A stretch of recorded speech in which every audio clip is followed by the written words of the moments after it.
Okay, good evening, everybody. This is the regularly scheduled meeting of the Somerville Planning Board.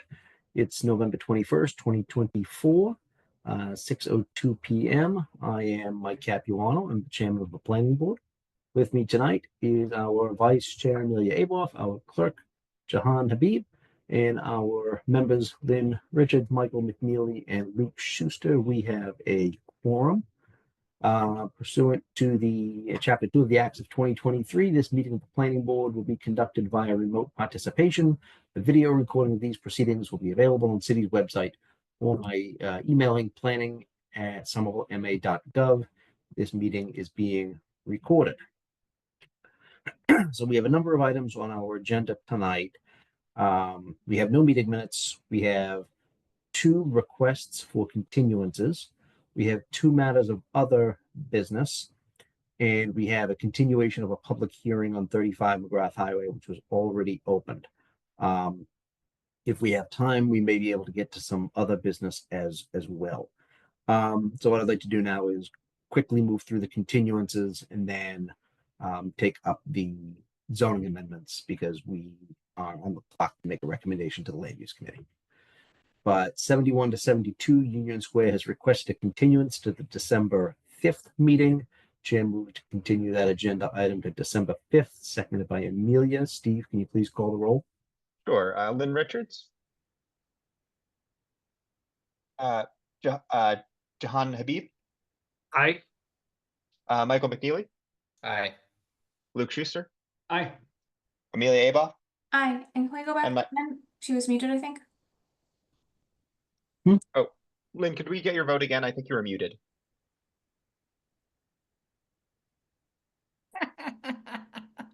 Aye.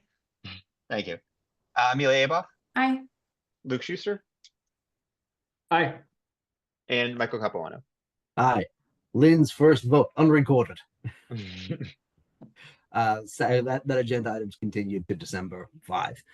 Next one is 720 to 722 Broadway. They have also requested a continuance to the December 5th meeting. Chair moves to continue that agenda item to December 5, seconded by Amelia. Can we have a roll call vote, please? Lynn Richards. Aye. Jahan Habib. Aye. Michael McNeely. Aye. Luke Schuster. Aye. Amelia Aboff. Aye. And Michael Capuano. Aye. That agenda item is continued. I want to take the amendments up first, and because the Land Use Committee is meeting at 6:30, I would like to take up the proposed parking amendment first. So if we could have either Brad or a designee be unmuted and shared and willing to speak, or at least make any further presentation based on, and Justin as well, based on any further information that you have. I know I, along with other members of the board, asked for some data. I know that you were able to get us some of that by this afternoon. I don't know if that was given to me by Steve around 2:00. I don't know if it's been presented to the other members of the board, but if you want to share the information that you've got, we're welcome to take it. Good evening, Chair. Thank you very much. I want to introduce myself quickly and introduce our project manager, senior planner, Justin Schreiber. I want to thank the planning board for continuing to do the hard work in partnership with our staff, with our city council on these types of matters. So my name is Brad Ross, and I serve the city as Director of Mobility in the Office of Strategic Planning and Community Development. Justin will introduce himself in a moment, but Chair, thank you for submitting written questions to our team. We did relay those back through PPZ staff, and I think it would be helpful for us to know whether all members have received those quick little slides with the data that was requested, as best as we could assemble it. That could help us make good use of your time going forward here. I know I received it. I received it by Steve. I do not know if Steve had an opportunity to share it with the. I did not. So it'd be great if you did want to share that. That'd be great. Okay, Chair, through you, thank you very much. Perhaps I could ask that either Steve or Justin bring those discussion slides up. And members, I'll just quickly introduce, you've all seen the written questions from the chair. Our staff have diverted resources to answer those questions as best they can. Some of the questions have involved a lot of data mining through other departments' databases, whether that is PPZ, ISD, or the city's parking department. So please take this information in the spirit it is given. We're doing our best to answer the questions that you have, and then we'll be happy to engage in discussion and answer additional questions that you may have this evening. So Justin, may I, through the chair, may I ask you to introduce yourself and then perhaps take us through the questions and our fact finding here? Sure, happy to do so. My name is Justin Schreiber. I'm a senior planner in the mobility division of OSPCD. And I will present the requests and responses. And folks can see my screen. Is that correct? Okay, great. So the first request was what data is available on the implementation of the parking permit restrictions in transit areas? Is the list of addresses available? How many people have sought granted waivers? Okay, so this list is maintained by the parking department, where folks are ineligible to participate in the permit parking program. They maintain a list that they keep as they become aware of these projects, and then at traffic commission meetings, they are added to what's called Schedule W of the traffic commission regulations, because this restriction is not an artifact of zoning, it's an artifact of the traffic commission itself. It's a policy that they have passed, and they maintain this schedule as well. And it's based on when a building permit was issued to correspond with the new zoning code. So currently, there are 20 addresses that are participated, 20 sites that are prohibited, from participating in the permit parking program. To the best of our knowledge, only 5 of those are currently occupied. The rest are either permitted and not under construction or under construction. And then a total of 14 waivers have been issued for 3 of those 5 addresses. Those waivers are available for persons with disabilities, occupants of affordable dwelling units, and residents with extenuating circumstances. And the parking department has a waiver form with different requirements for, requesting those waivers. And then on the next slide, I've got the full list of addresses. I've also included, for context, the number of units and any on-site parking that they do have, as well as the status. So as you can see, it's a relatively small number, but again, many of these are not yet open, and even the ones that are they're relatively newly open. So I can pause there if there are questions, or I can keep going. This is sort of the response to the first request. I can either pause here for questions or keep going. Just let me know. This answers the questions the way I was looking for some data, and I appreciate all the work that you all were able to do to put this together for us. So this is I think well laid out and presented, and I know exactly what you're trying to get across here. So thank you.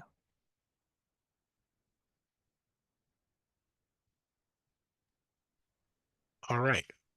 Continuing on then. How many registered vehicles are in the city year over year? So we only have data for the past 5 years. This comes from a Mass R&V. They maintain a vehicle census. So we've got the numbers on the left and graph on the right. Slight reduction, but relatively flat year over year. And of course, in the context of like greater residential development, so per unit, perhaps going down a little bit more, but relatively flat speaking. Can I ask Brad, can I ask a quick question of the population increase in Somerville between 2020 and 2024? Chair, through you, we don't have that information at our fingertips, but Justin, we had done some unit count assessments for that period, and it seems like roughly 1,000 new housing units, if I remember correctly, Chair. Yes, yeah, through the chair. I think I was trying to get a handle on, what have we permitted under this policy. I again caution they're pretty preliminary numbers, but around 1,000.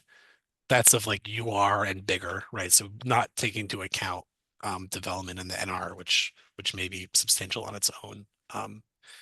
If that's of importance, we definitely could try to find that information. But I think generally there's been growth in residential units and population. Thank you.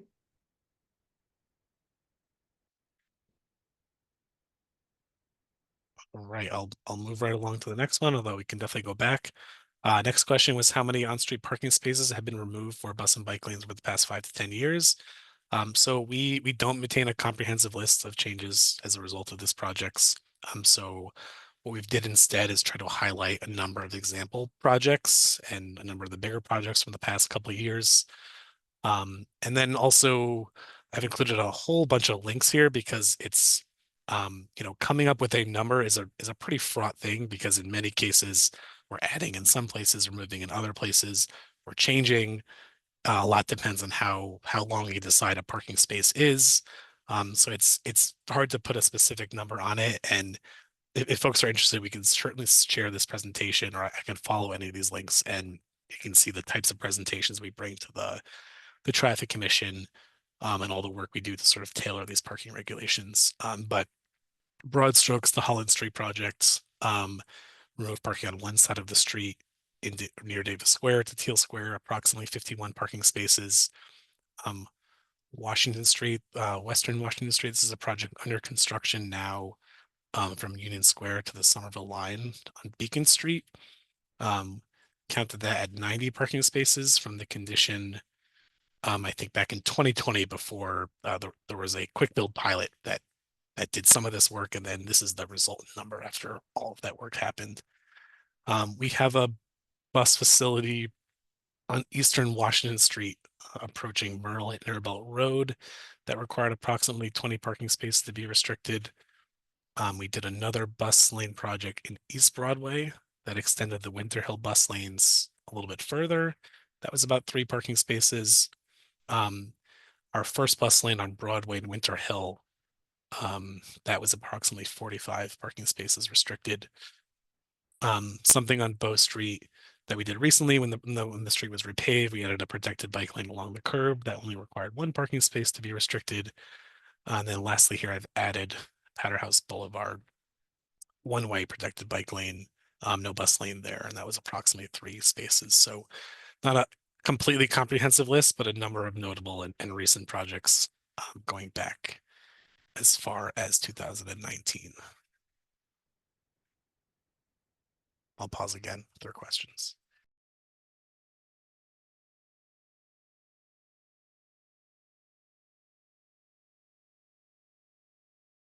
Last slide I have, unfortunately not a super satisfying answer about how many metered parking spaces have been added that were not metered previously. Unfortunately, we do not have a comprehensive list of those changes. If you follow some of the links in that previous slide, you can see where they were added in those projects. These are happening month by month in the Traffic Commission meetings, recorded in those agendas. We don't have a comprehensive database, unfortunately, and that's that commission staffed by the parking department. And also mobility is one of many departments, and also city councilors that bring proposals to the Traffic Commission. So, we gave you a sampling of what we've done in our projects. Just a piece of context, typically they revert back to other regulations. And our practice has often been that they revert back to permit parking overnight. And then, like I mentioned, that you can see some of the details for any specific project on that previous slide at those links. But just example of what could happen is, like, if parking is restricted on a commercial corridor, we might add metered parking on side streets. We might add metered parking on that corridor where it was previously free 2-hour parking. So usually in a project that's removing some level of parking, if it's in a business district, we try to add things that are likely to encourage turnover, because a parking space is 1 parking space. If there's someone parked in it all day, if we can get turnover 8, 10, 12 times, that 1 parking space suddenly becomes a lot more effective than it was previously. So again, I'll pause there.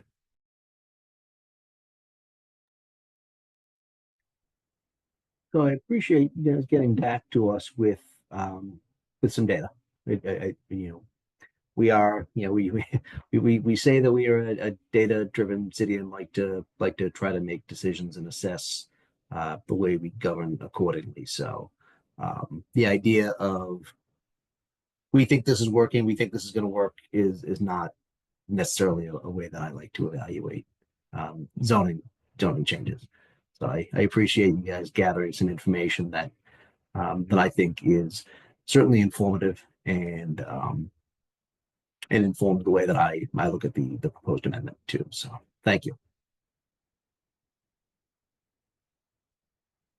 I don't know if anybody has. I don't have any further comments or any further questions for you folks.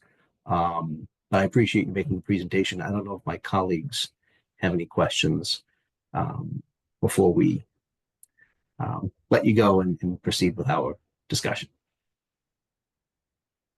I see Amelia and I see Michael, but I saw Amelia first. Thank you, Mr. Chair. Through you, I wonder, and I do think this was mentioned last time, and I'm sorry that I'm not tracking it. Could you remind us of the extent to which this was an initiative of the planning department versus an initiative of the city council? Because I have a lot of interest in this as an initiative, but I hesitate to, but I'd like to understand where things are coming from and the extent to which the city is sort of driving its aspirations as opposed to listening to our deep expertise that we have on the line today. Chair, through you, thanks for the question. So this is an interesting example of where a best practice that is recommended and is of interest to our staff was also bubbling up through our elected channels.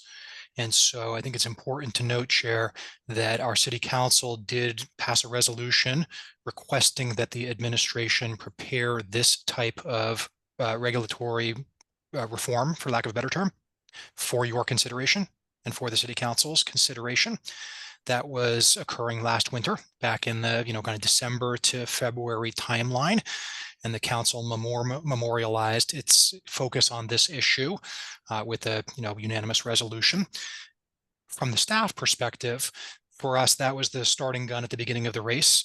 And I remember being in the council chambers and relaying to the council that we were interested in this type of work, but that we wanted to treat it as a proper project. We wanted to do the analytics. We wanted to make sure that we were doing the deep read of the ordinance itself with all of its complexity. And I do remember councilors saying, can't you do that faster? And we as staff had a responsibility to say, this is a bigger lift. So give us a few months, please. So ultimately, Chair, what happened was that the administration prepared these recommendations to you all. We submitted them in the fall. And so I think it's an example of harmony between our elected leadership and our technical staff. I hope that answers your question. It does. Thank you so much, Dr. Rawson. Lynn, I'll get to you, but I saw Michael raise his hand for you. Michael, do you still have something that you want to say? Yeah, Mr. Chair, through you, I just wanted to echo your compliments to the staff on the data around this issue. And it sounds like this data was pervasive in their initial sculpting of the ordinance. So appreciate all that and everything you guys have done to support this project. Thank you. And Lynn.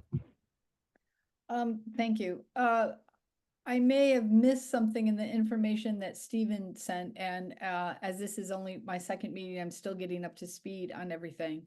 But big picture, how other communities have implemented a decrease or the elimination of parking minimums in their communities essentially requires there's no parking minimum, but if the developer so chooses to implement parking, and I understand that you can no longer do it through on-street in some areas, but you're not prohibiting the building of parking. There are just no more parking minimums.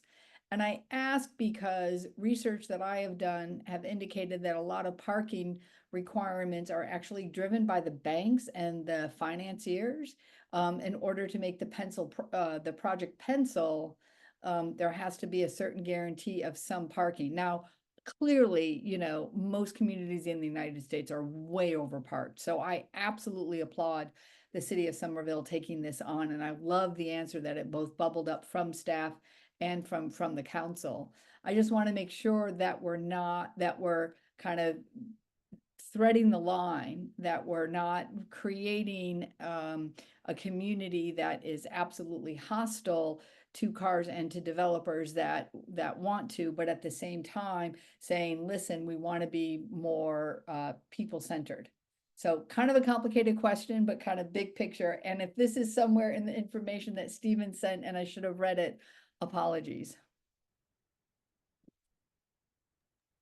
Chair, through you, I can take a stab at this question.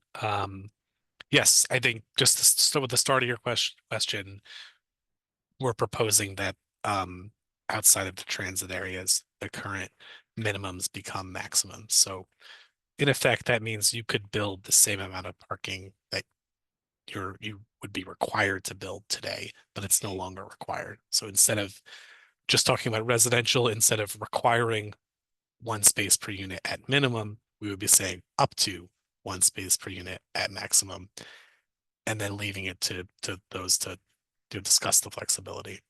Love that. Well, what makes sense for their project, basically.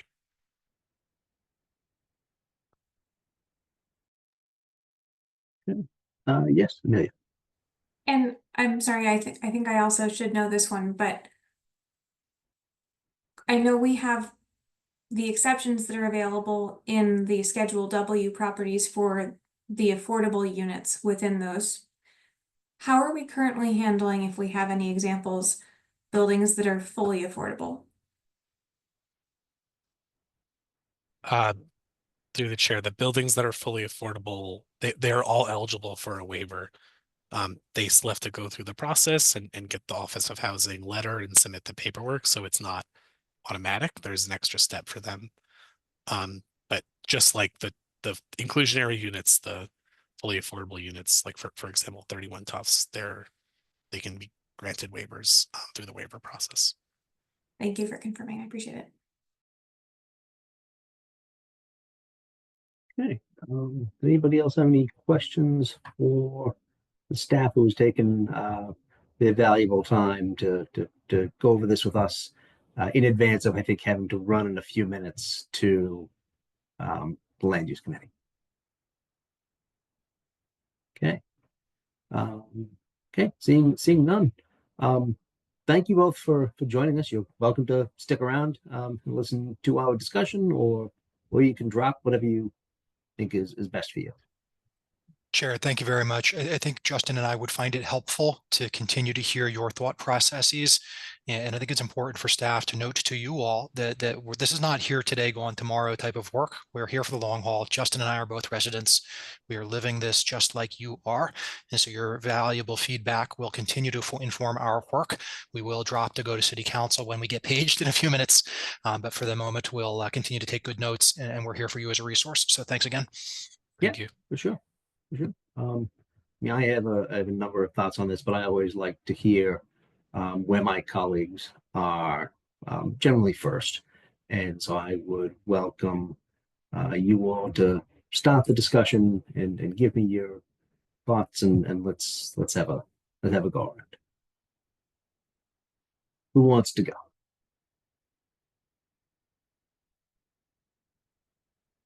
Oh, you guys. All right, Luke, let's go. I'll be quick and just say, I generally really like this idea.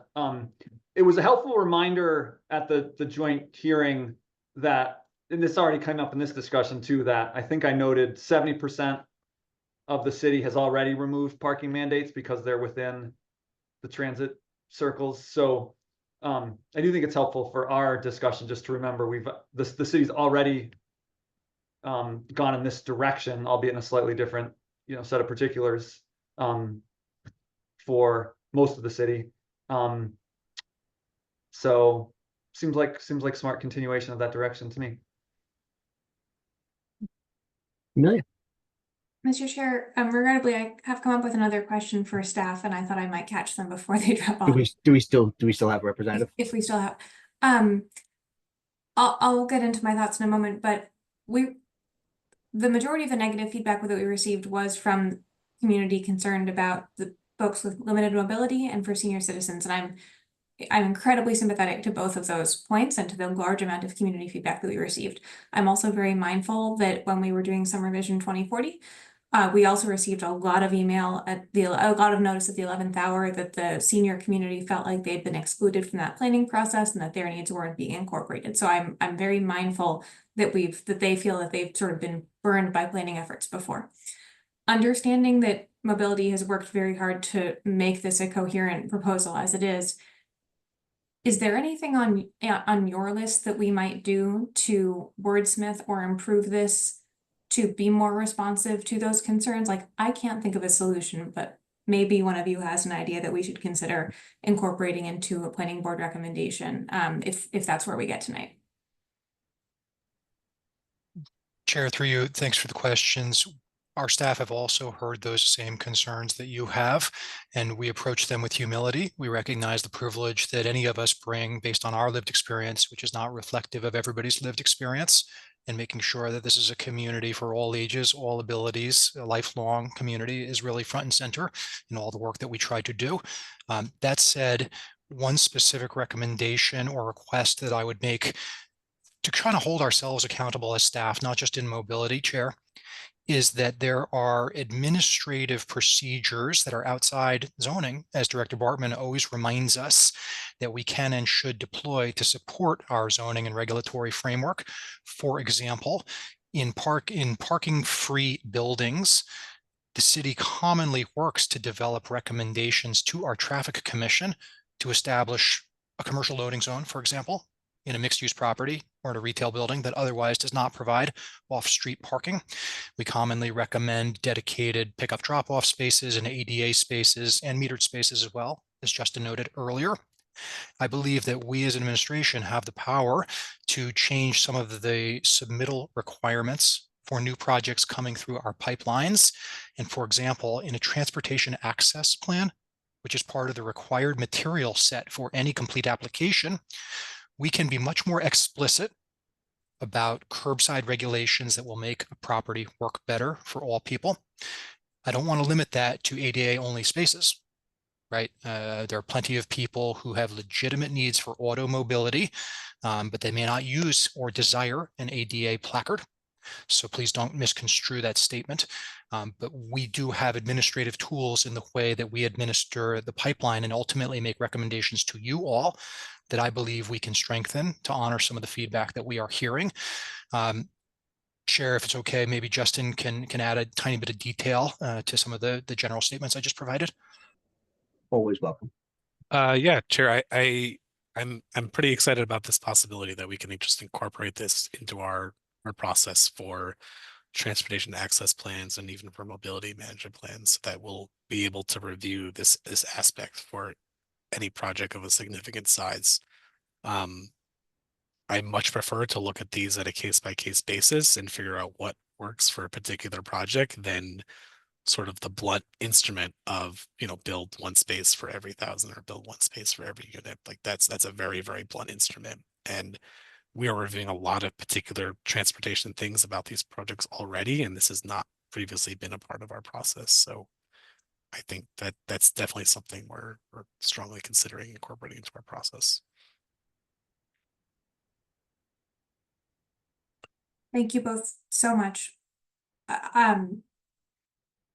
Just before you have to drop, I'd like to say, if we do move forward with an affirmative recommendation tonight, I would be interested in asking if we might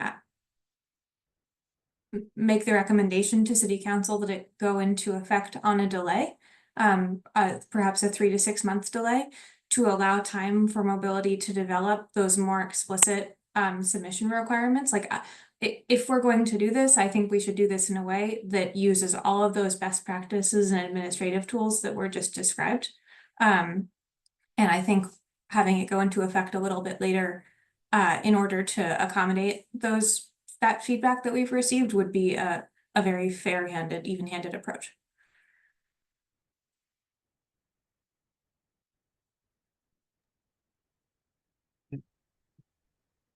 Who else? Yeah, John.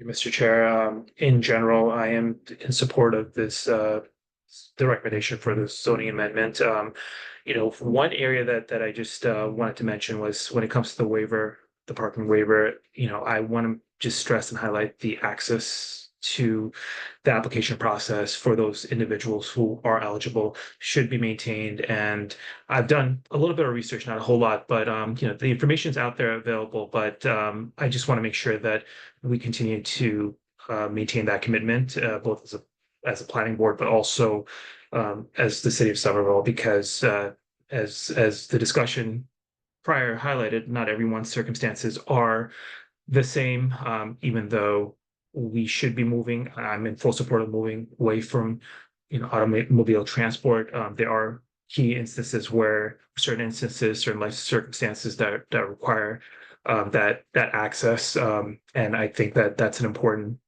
element, at least in terms of my support for this zoning amendment. Thank you, Mr. Chair.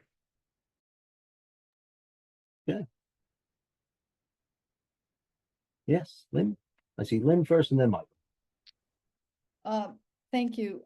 I just want to provide my support for this. I think it's really exciting that Somerville's taking this on. I think Justin said it well as it's an exciting tool to use versus a blunt instrument of one space per 1 unit, or 1 unit or 1 space per 500 square feet of retail, etc.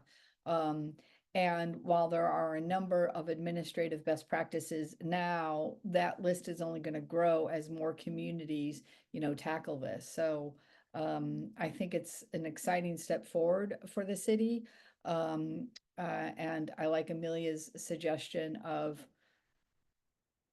putting it on a delay. And then, one thing that we could encourage the board to continue to grow those administrative kind of outlets on how to ensure that Somerville remains friendly to people who, I call it transportation fluency. You've got your, transit, bike, car. I have a car. I like to drive my car, but mostly I'm on my bike and walking. So how do we ensure that this is a community that supports all modes of transit equally, not putting one mode above the other? And I think that that's an important piece to keep in mind, that in many ways what this revision is trying to do is to better balance the transportation modes. So I'm very excited about it. Okay, Michael. Thank you, Mr. Chair.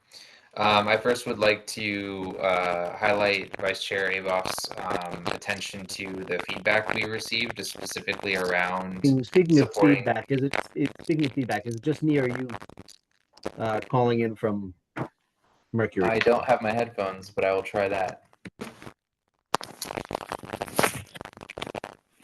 this sound any better? I think so. Okay. All right, we'll try again. Well, so again, I appreciate Vice Chair Aboff's It's not perfect, but it's better. Okay. Let me know if it gets difficult.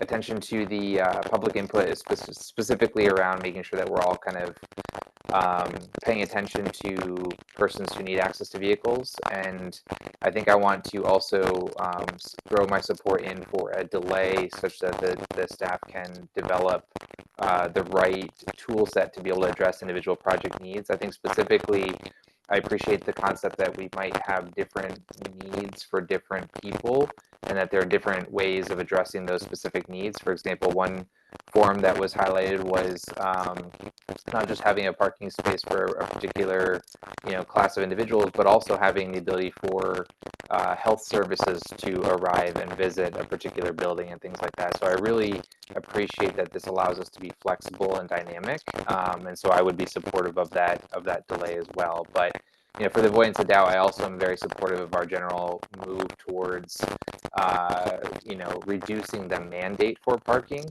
and instead putting the onerous of that parking demand on the developers to determine, because they're going to see that market feedback and that market signal from folks who need the parking, and that might help us better balance, to borrow a phrase from member Richards as well. So just some thoughts from me on this one, obviously generally supportive. Okay.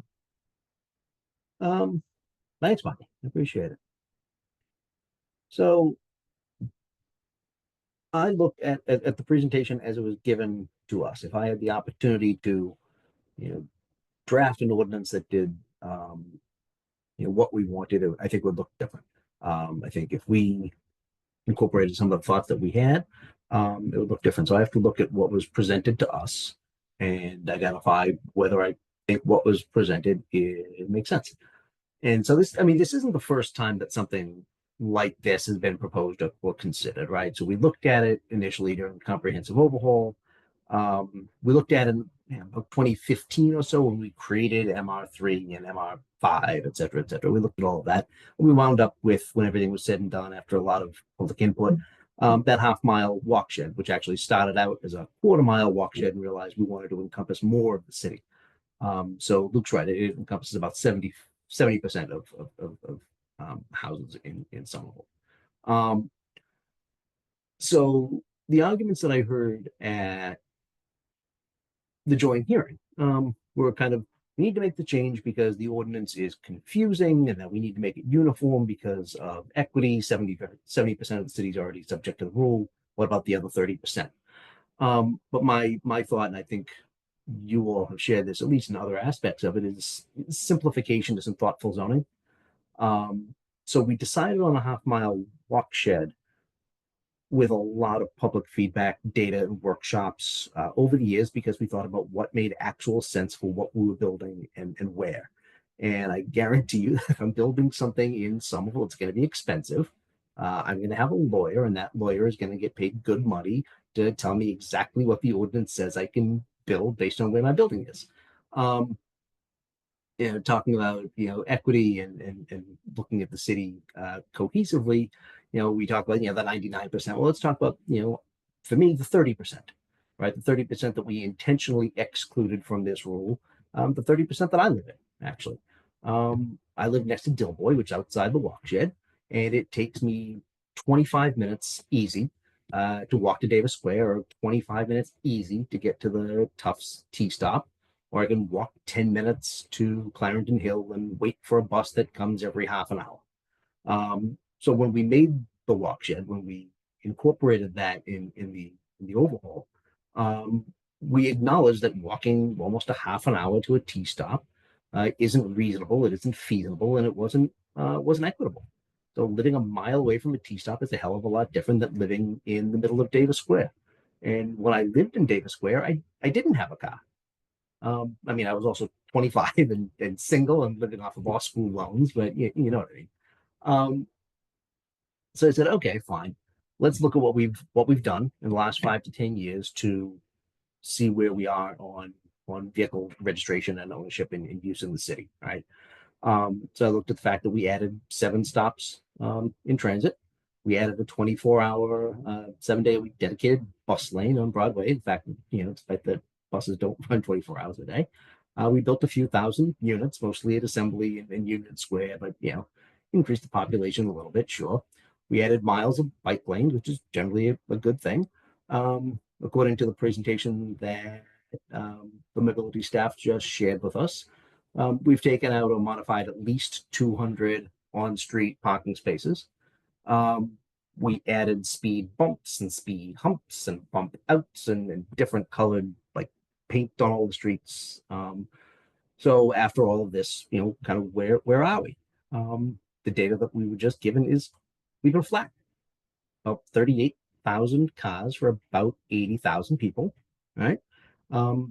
Which is about 48% of our entire population, which means there is a car registered for every other human being in the city, from toddlers to people who are 150 years old, which of course that's not the case. It means that for the majority of households that have a car, they have more than one. And this isn't new. I know we only have data for the last 5 years. but every time something like this has come up, and I've been on the planning board for a while now, I look at the data that's available to me then. And the data that's available to me then is usually through the annual budget, right? So we have a line item that says how much revenue we're getting from parking stickers, usually how many we've gotten the year before, estimated versus actual, and then you divide it by $40, right? And it's been about the same. We've added a couple of units, which is great, but the ratio hasn't really moved the needle. So for me, if I'm actually using data, it shows that no matter what we've done, people are going to own cars here. And I know that we don't like to say that, but I like governing in reality. People do need to get their kids around, get groceries, go away for the weekend, go home to Thanksgiving next week. As a number of you have said and was raised in the public testimony, seniors and people with disabilities need home health aides. They don't have the luxury of riding a bike. For the people who can get away with having a car, that's fantastic. We encourage that, but the vast majority of people clearly can't and don't. The other thing that was concerning to me is looking at that 30%. So with the MBTA Act that we passed, we allow an extra unit by right, no special permit, no conditions, no nothing in every corner of the city. And I looked at the ordinance and I looked at the proposed amendment and what was changed with what was presented and what already exists. And the ordinance only speaks to review boards like the planning board being able to prevent residential stickers to new housing. And that wasn't stricken. It wasn't just and we shall do this uniformly throughout the city. So if I can build a new unit by right, there isn't a review board. So if all the 2-family houses on my street build one extra unit, that's 20 new units. All of them would be able to get a sticker because there's no review board, and that's what the ordinance requires. So I'm wondering why we wouldn't have proposed just a total restriction on all new housing, because it seems to have worked with the other buildings that we permitted, which was another slide that the staff was able to get us data on. There's also nothing preventing me from buying 20 cars and getting stickers for all of them, money aside. So we haven't looked at capping the number of stickers available per household. I don't know about you guys, but I definitely know families that have a family of 3 or 4 and have 5 cars. We don't stop that. So I'm afraid that the amendment just wants to pretend that people will change their behavior. And it just hasn't happened. From what I've seen over the last 15 years, I don't think it will with this amendment. And I'm afraid that if we keep pretending that people who move in won't have cars, we're going to add units, don't add parking, and take away existing parking. We're going to get into a worse situation than we are now. I also note that we haven't seen figures on what happened with Central Street, what happened with Beacon Street, what's going to happen with Highland Ave when it gets completely rebuilt. So I'm very skeptical that this will achieve what we want, and I think it's going to penalize people who don't live within that 70%. That was done in a thoughtful way for a reason. And I'm afraid that by getting away from that, we're just going to pretend that everybody's the same and that I'm going to miraculously, not have a car. The guys down the street from me are not going to have a car. We're going to have more of them. Phase 2 of the Green Line extension out to Route 16 is, it's a pipe dream. And even if it does happen, I'm still outside the walk shed, by the way. So I don't see this as being something that I can support as the way it's drafted. I think there needs to be some more thought into how we craft this. If we actually want to get cars off the street, I don't think encouraging people by ways of maybe building parking, maybe not building parking, just say you can't have it. Just say you can only have an X number of cars. I'd like to see where we go with that, because the carrot hasn't moved the needle. We've been stagnant for at least the last 5 years. Maybe we need a stick, and this doesn't give that. So I'm not in support of seeing this passed. I think the 70% walk, the half-mile walk shed was something that was thoughtfully done, and responsible zoning. And I think that pretending that the other 30% is like the existing 70% is not appropriate. So that's kind of where I am on that. I thought about it quite a bit, obviously, and I've seen these numbers. Not the numbers that we just got from mobility, but I definitely know how many cars have been in the city. It's pretty easy to calculate. It hasn't changed. What we've done hasn't worked in any substantive way. So I think we need to continue governing with reality, not with what we hope maybe might happen someday if a couple of people decide to act. So that's where I'm on that one. I don't know if you have any thoughts. Say, I know some of you disagree, but I like looking at what we actually have. Yeah, Luke. Thanks, Mr. Chair. I appreciate all that. I don't want to monopolize time. Thought I would just maybe give one or two responses to just pieces. Yeah, there's a discussion. Yeah. So one is, I think in passing, you described one of the goals of this, as you understand it, as being to get cars off the street. And the way I view it is much more marginal, that my sense is the impact of this would be very marginal. And on the margin, helping to just require fewer spots that might not be necessary than are required by having a minimum. I really appreciate your point that if our goal is to get cars off the streets and get the 37,000, registered cars number down, or 37, I forget, was that registered cars or just 37,000? Yeah. It was 37 the stickers. figure that was given to us was, I think, private vehicles registered in the city. Yeah. With residential permits for on-street parking stickers, or was that an estimate of ownership? The data that I think was provided to us are vehicles that are registered in the city. Yeah. So either way, if we want to think of our goal as that number is too high and we, as a city want to get it down, agree that I wouldn't expect this to dramatically shift that, but it might on the margin. But to your point, the idea that a single household can get multiple residential parking stickers, totally agree that would be a better approach for moving the needle on that goal. So I think there's pieces where I really agree. Sure. Anyhow, No. others to chime in too. Yeah.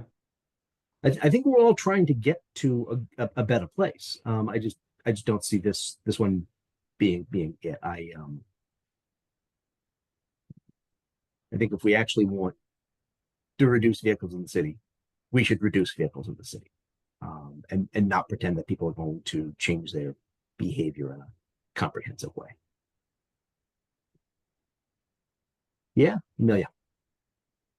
Mr. Chair, I also have substantially mixed feelings on this in terms of the functionality of it and a lot of concerns about how it will be in practice. But I also understand that this is the direction that City Council wants to go. And being a realist, and unfortunately in this moment, our recommendations are non-binding, and I think the City Council is going to move forward to accept this regardless of the recommendation that we put forward. And so I approach this conversation with the perspective of what recommendation could we provide to make this the best version that it can be, understanding that it will almost certainly be adopted regardless of the planning board stance. And that may be wrong, but that was the spirit in which I sort of began the discussion of, okay, here's the feedback we've gotten and, what could we tweak? But in the spirit of, what could we tweak, still assuming that's a bit of a fait accompli. I see this not so much about getting vehicles off the road as about unlocking the potential for new housing in parts of the city where development may be lagging. Not maybe lagging. unlocking new housing, period, full stop. I have done enough, fit tests of different sites for development of different kinds to say, with the developer hat on, that like it is a very real thing that parking requirements can drive a project to be uneconomical. And whether that's about dimensions or about access and curb cuts, or whether it's just about sort of the fact that needing parking under requires you to use a certain construction methodology for the first floor that you wouldn't otherwise. There are a lot of different levers that that parking requirements effectively pull. And I wonder what kind of development we would see without them. And I find this to be an interesting amendment with that lens, because as has been pointed out by others, I don't think we're going to see a large scale building go up with no parking, because it's not financeable. It may be an affordable housing building that's really relying on low-income housing tax credits as a major funding source. That I can see the capital stack coming together in a way that would allow that project to move forward as sort of something that was like at any kind of scale without a parking requirement. But I think in practice, what this will do is it will change the math on like the smallest scale projects where there's not like an individual backer, but where it's not. I see this as being much more impactful in practice in much smaller developments than larger developments, just because of what the capital requirements are likely to be. So I don't know if that gives you any comfort or different perspective in any way, but it's something I've been thinking about. Because on the same page, I've been thinking about whether, if we're saying, well, the right thing to do here in these areas is to let the market define it. I also wonder whether we should be making the minimums maximums, or whether we should be leaving the maximums in place today. I mean, I think if you have a developer coming in saying, I can build this, but I can only get financing for it if it has parking that, acknowledges that we're a mile away from the nearest T station, and, that's what I can get financing to build here. I just want us to be facilitating housing getting built.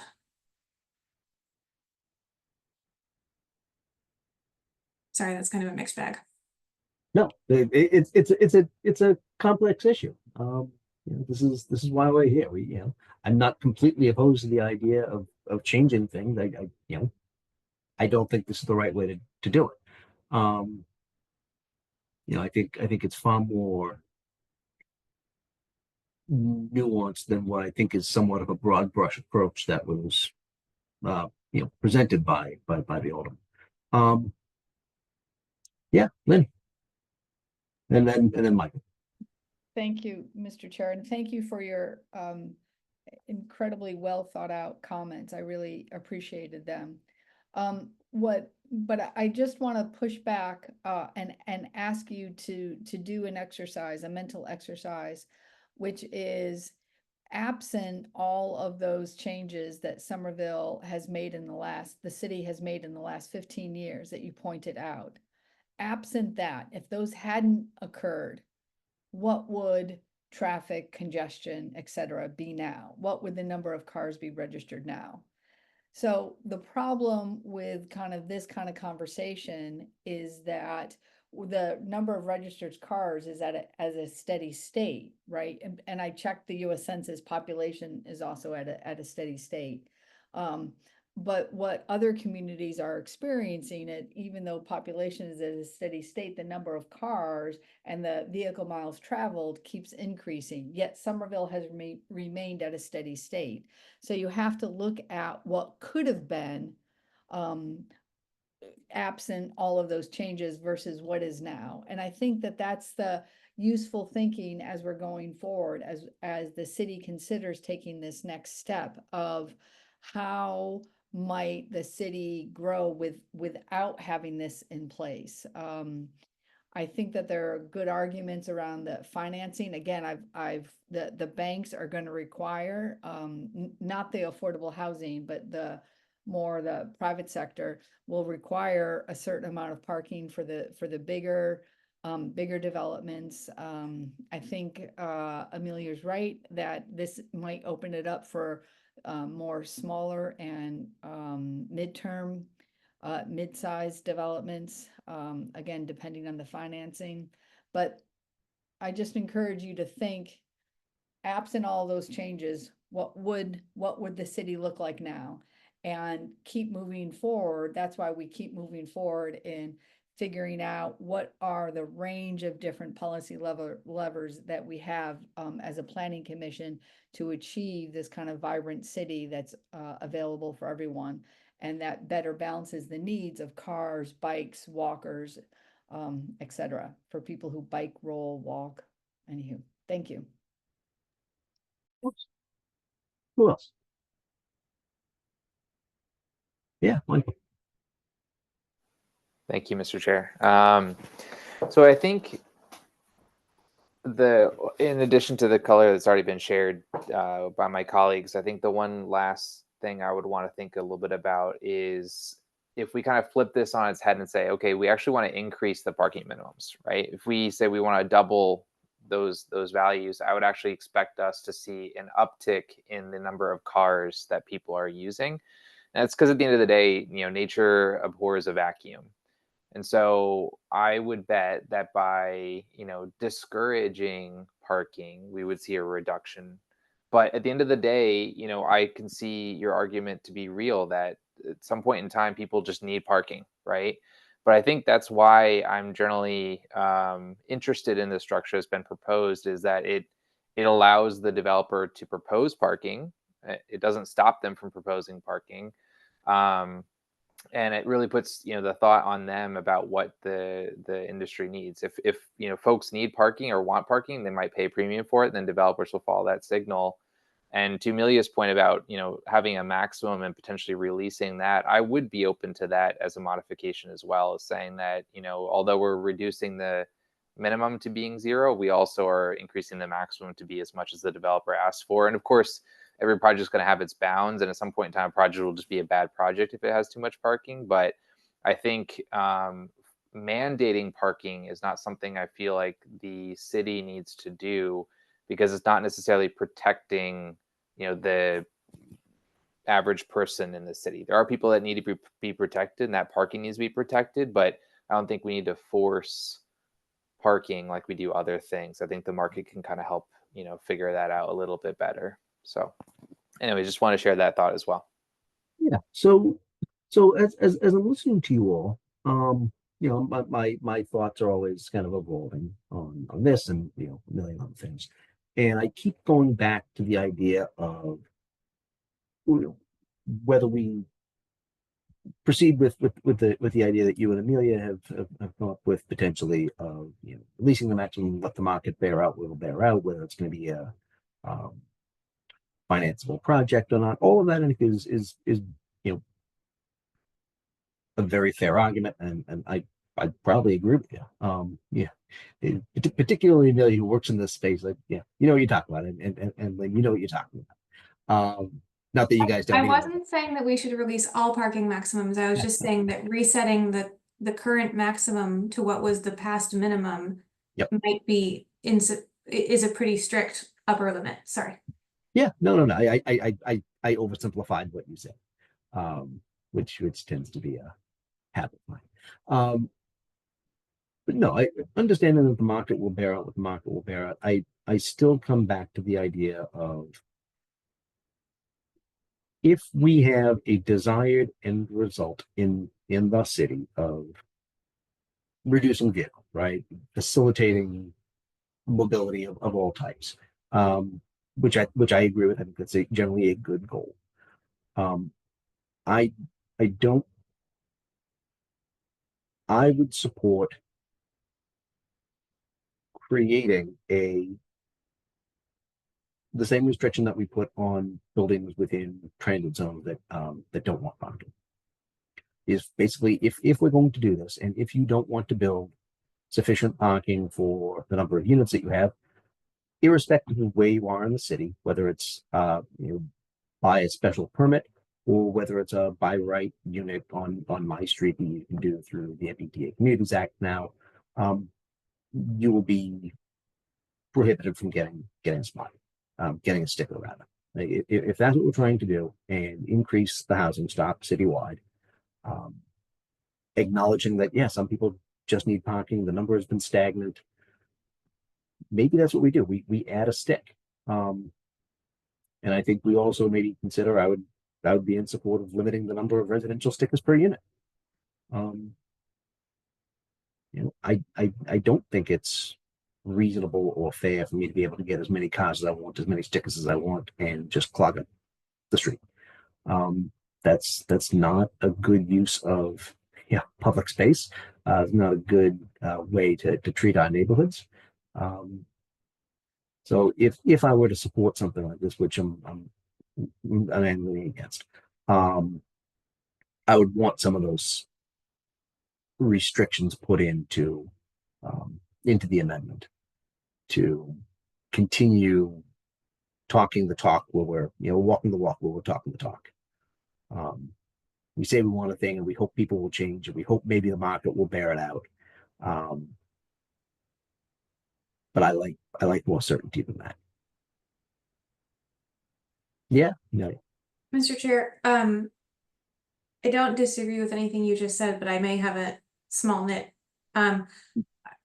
I wonder, I'm trying to remember thinking back to the MBTA communities requirements, and I don't know if Steve or Luke might have this expertise, but I wonder if we didn't put a restriction on the stickers when we passed that amendment because there's a requirement that we can't in the way that, sorry, the MBTA communities mandate from the state had a lot of details about what you could and couldn't do and still have it be compliant. And do we know, does anyone on this line know if that, if we would be able to restrict the parking stickers and still maintain compliance with that? Might be a research question. This is Steve Carey, PPZ, through the chair. I'd be glad to look into that. I'm just doing some perusing right now. I'm not seeing anything coming up just on this first pass, but I'd be glad to check into that. Thank you so much. If that's something that we could do, we can build units. We can,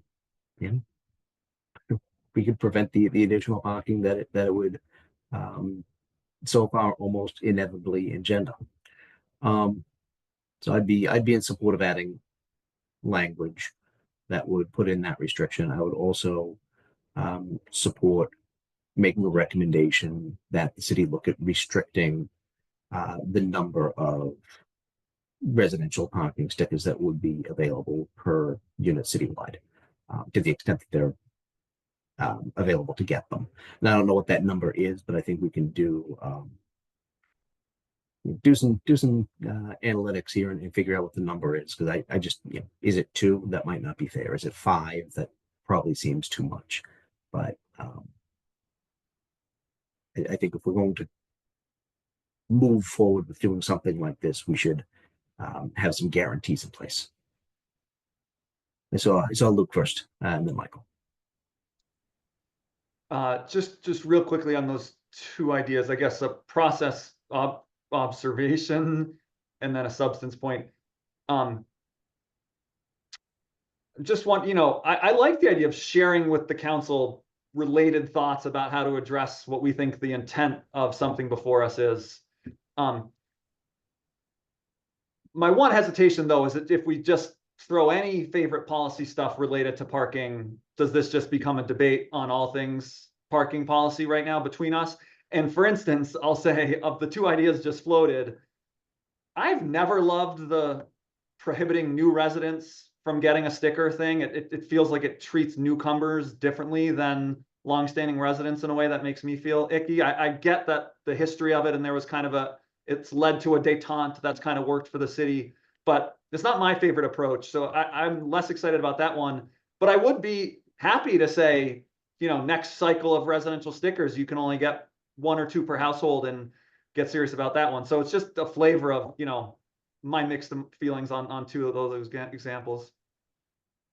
So maybe one of the ways that we can phrase proposed amendments, if we're looking at doing this, because one of the things that we do when we make these recommendations is we do have kind of a general conversation about the idea behind does this amendment make sense at all? And if it makes sense at all, does it do what we want it to do? If it doesn't do exactly what we want it to do, how do we potentially make recommendations to craft it to make it a little better, right? Because I tend to agree with Amelia. I think they're going to, you know, irrespective if we say this is the worst thing in the world and you'd be absolutely crazy to adopt it, they're going to do it anyway, in some form or another. Just it's just the reality. So with that in mind, I think, you know, sometimes it has been, I'd like to think, had been hopeful that the planning board's recommendation provide a little bit of color to our thought process, and to maybe not say this should be in the amendment, but sometimes what we've said is the land use committee and the council should consider some of these ideas to see if this is something that might be, you know, palatable and feasible, which I think gets you to a place, Luke, where you might not be completely in support, but I think you have said that you'd be in support of having a discussion as to whether it makes sense. Does that adequately reflect your thoughts and feelings on this? Yeah, I like that direction. Okay. Does anybody have any concerns with putting in the, oh, sorry, Michael, I was going to recognize you and then forgot. Sorry, I just wanted to get a clarifying question from you. So you mentioned the idea of reducing stickers. Is the thought process here basically saying that if we are reducing parking, this will potentially put pressure on our street parking and not actually solve the problem? Is that why you're talking about reducing? I see it two ways. One, yeah, if we go this way, I still think this will, especially if we don't restrict new units from having stickers. I think it is, particularly in the 30% of the city that we're talking about here. I think it's almost inevitable that it will add cars to the registered number of vehicles in the city, right? The numbers have simply just borne that out over the last, you know, multiple years and decade and a half that I've been looking at this stuff. So I think one of the ways that couple of the ways that you might be able to correct for it is either prohibiting you from getting anything, or from limiting you're moving in, you've got, you know, 15 kids, or you're at Tufts and you've got 15 roommates and the landlord's only leasing to 3 of you. That's lovely. You only get 2 stickers. So I think it might help corral both aspects of it. Particularly where we are also reducing the number of on-street spaces through city-driven, you know, streetscape initiatives. You know, it doesn't surprise me that 50 spots were taken away from Holland Street. You know, it's the way I go home. You know, 90 were taken away from it was Washington Street, or whoever the project was. You know, Beacon Street, I'm sure, was the same way. It's like, if we keep taking away spots and people still have the same number of vehicles, God, I can't wait for the first snowstorm of the year. Well, Right. so I appreciate that, and you know, nobody has a car in the city until there's a snowstorm or street sweeping. Yeah. Well, and I don't know if you and I see eye to eye on the need for a reduction of parking, but I definitely don't want the consequence of what we're recommending to be basically, let's just push all of that parking demand from what used to be private lots onto the streets, because we don't want to do that. That's not going to be good for the city either. So for what it's worth, I definitely appreciate capping things. I might suggest, instead of it by the unit, maybe by the address, so that the developer has to look at things in the holistic perspective as opposed to just, you know, one-off units. But yeah, just to be clear, I definitely am supportive of restricting stickers to prevent the consequence of this action to be just slam street parking. That's actually a really good kind of clarification, Michael, because I wasn't thinking about restricting stickers to new developments where the developer has to think about how many they're going to use, right? I was thinking about, I have a 2-bedroom, you know, house here, a household of 2, I get 1, or I get 2. You know, I have a 6,000 square foot house and a household of, you know, 8, I get 3, however it's going to be. So for both existing units and in new development. So I think it can do both. Um, so that's kind of so that's an interesting kind of nuance that you raised that I didn't realize was being less than clear about where I was thinking. I mean, I see Amelia, but did I see Lynn first? Am I crazy? Nope, nope, Yep. I'm listening. Thank you. Okay. Okay. I just I have a clarifying question. I've lost the thread a little bit. I wouldn't have thought that the planning board has any jurisdiction over the number of parking stickers that an existing housing unit is eligible for. Are we discussing these as like recommendations that we would make to the administration for their consideration? Or is To the that in fact something that we have some remit over? Because that would be nice, but would surprise me. so the planning board doesn't have jurisdiction to Yeah, limit okay. the number of stickers, right? What I'm proposing is to make a recommendation to the city council Yep, for potential signature from the administration, who do have the authority to make those yep, changes. great. Thank you. I was just trying to track how we were going to implement these good ideas. As much as I would love to act outside my jurisdiction in a lot of ways, sadly, I cannot. Hey, John. Thank you, Mr. Chair, for stating your position, and also to Member McNeely for asking that clarifying question. I think that's really helpful for me to understand because, similar to Member Schuster, I also have felt uncomfortable the differentiation between newcomers to Somerville versus existing residents. And I think based on the manner that you described it, I would be in support of our recommendation encompassing, everything that you've said with respect to limiting resident parking stickers, on-street resident parking stickers based off of a certain set number, irrespective of whether the Somerville resident is a new one or has been living for multi-generation. So I do appreciate that, and I think that makes a lot of sense. And just to highlight what Vice Chair Aboff has said earlier, I also recognize that the city council will proceed in the manner they deem fit. However, this is also our opportunity as a planning board to express our viewpoints and also to go on record with our recommendation as something that's come out of a consensus, or I hope a consensus that can be achieved here. So thank you very much. Thank you, Mr. Chair. Yeah.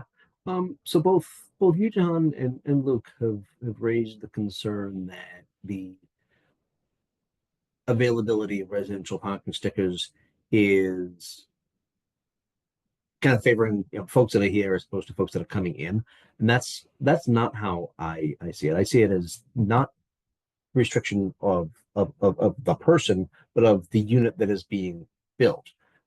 Because when I was like I'm sure many of you, I talked to my family about stuff that's going on at work, right? Like this is one of them. So I was just, my mom had just come back from a flight, and I called her, see how she was doing. And I was talking to her this morning about this. This is coming up tonight. We're talking about doing this, blah, blah, blah, blah, blah.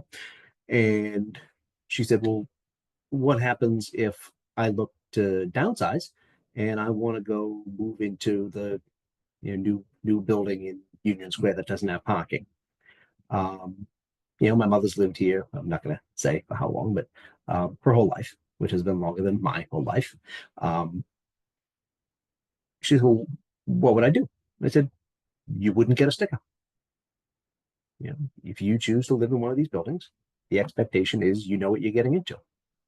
And so the way I look at it is it's equally applicable to folks that have been here for decades as opposed to, people who've been here for a year. So I understand the concern. I don't necessarily share it though.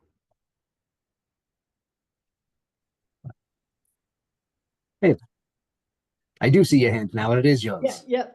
So I can't sit still, so I move around a lot. Going back to your mother, didn't we hear from the Department of Mobility about waivers?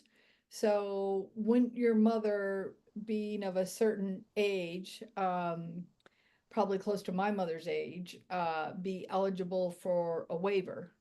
Oh, sure. My mother might be. Let's take me, for example. If I moved out Right, of so my house in You West and I Somerville, wouldn't be eligible, right? right, But I would be ineligible for a waiver, right? You know, I'm not somebody who's going to be going into But an we're inclusionary pretty unit. I'm able-bodied. not over a certain age. I'm not a person with mobility concerns. If I were to move into a building with the restriction, I wouldn't be able to get a sticker either.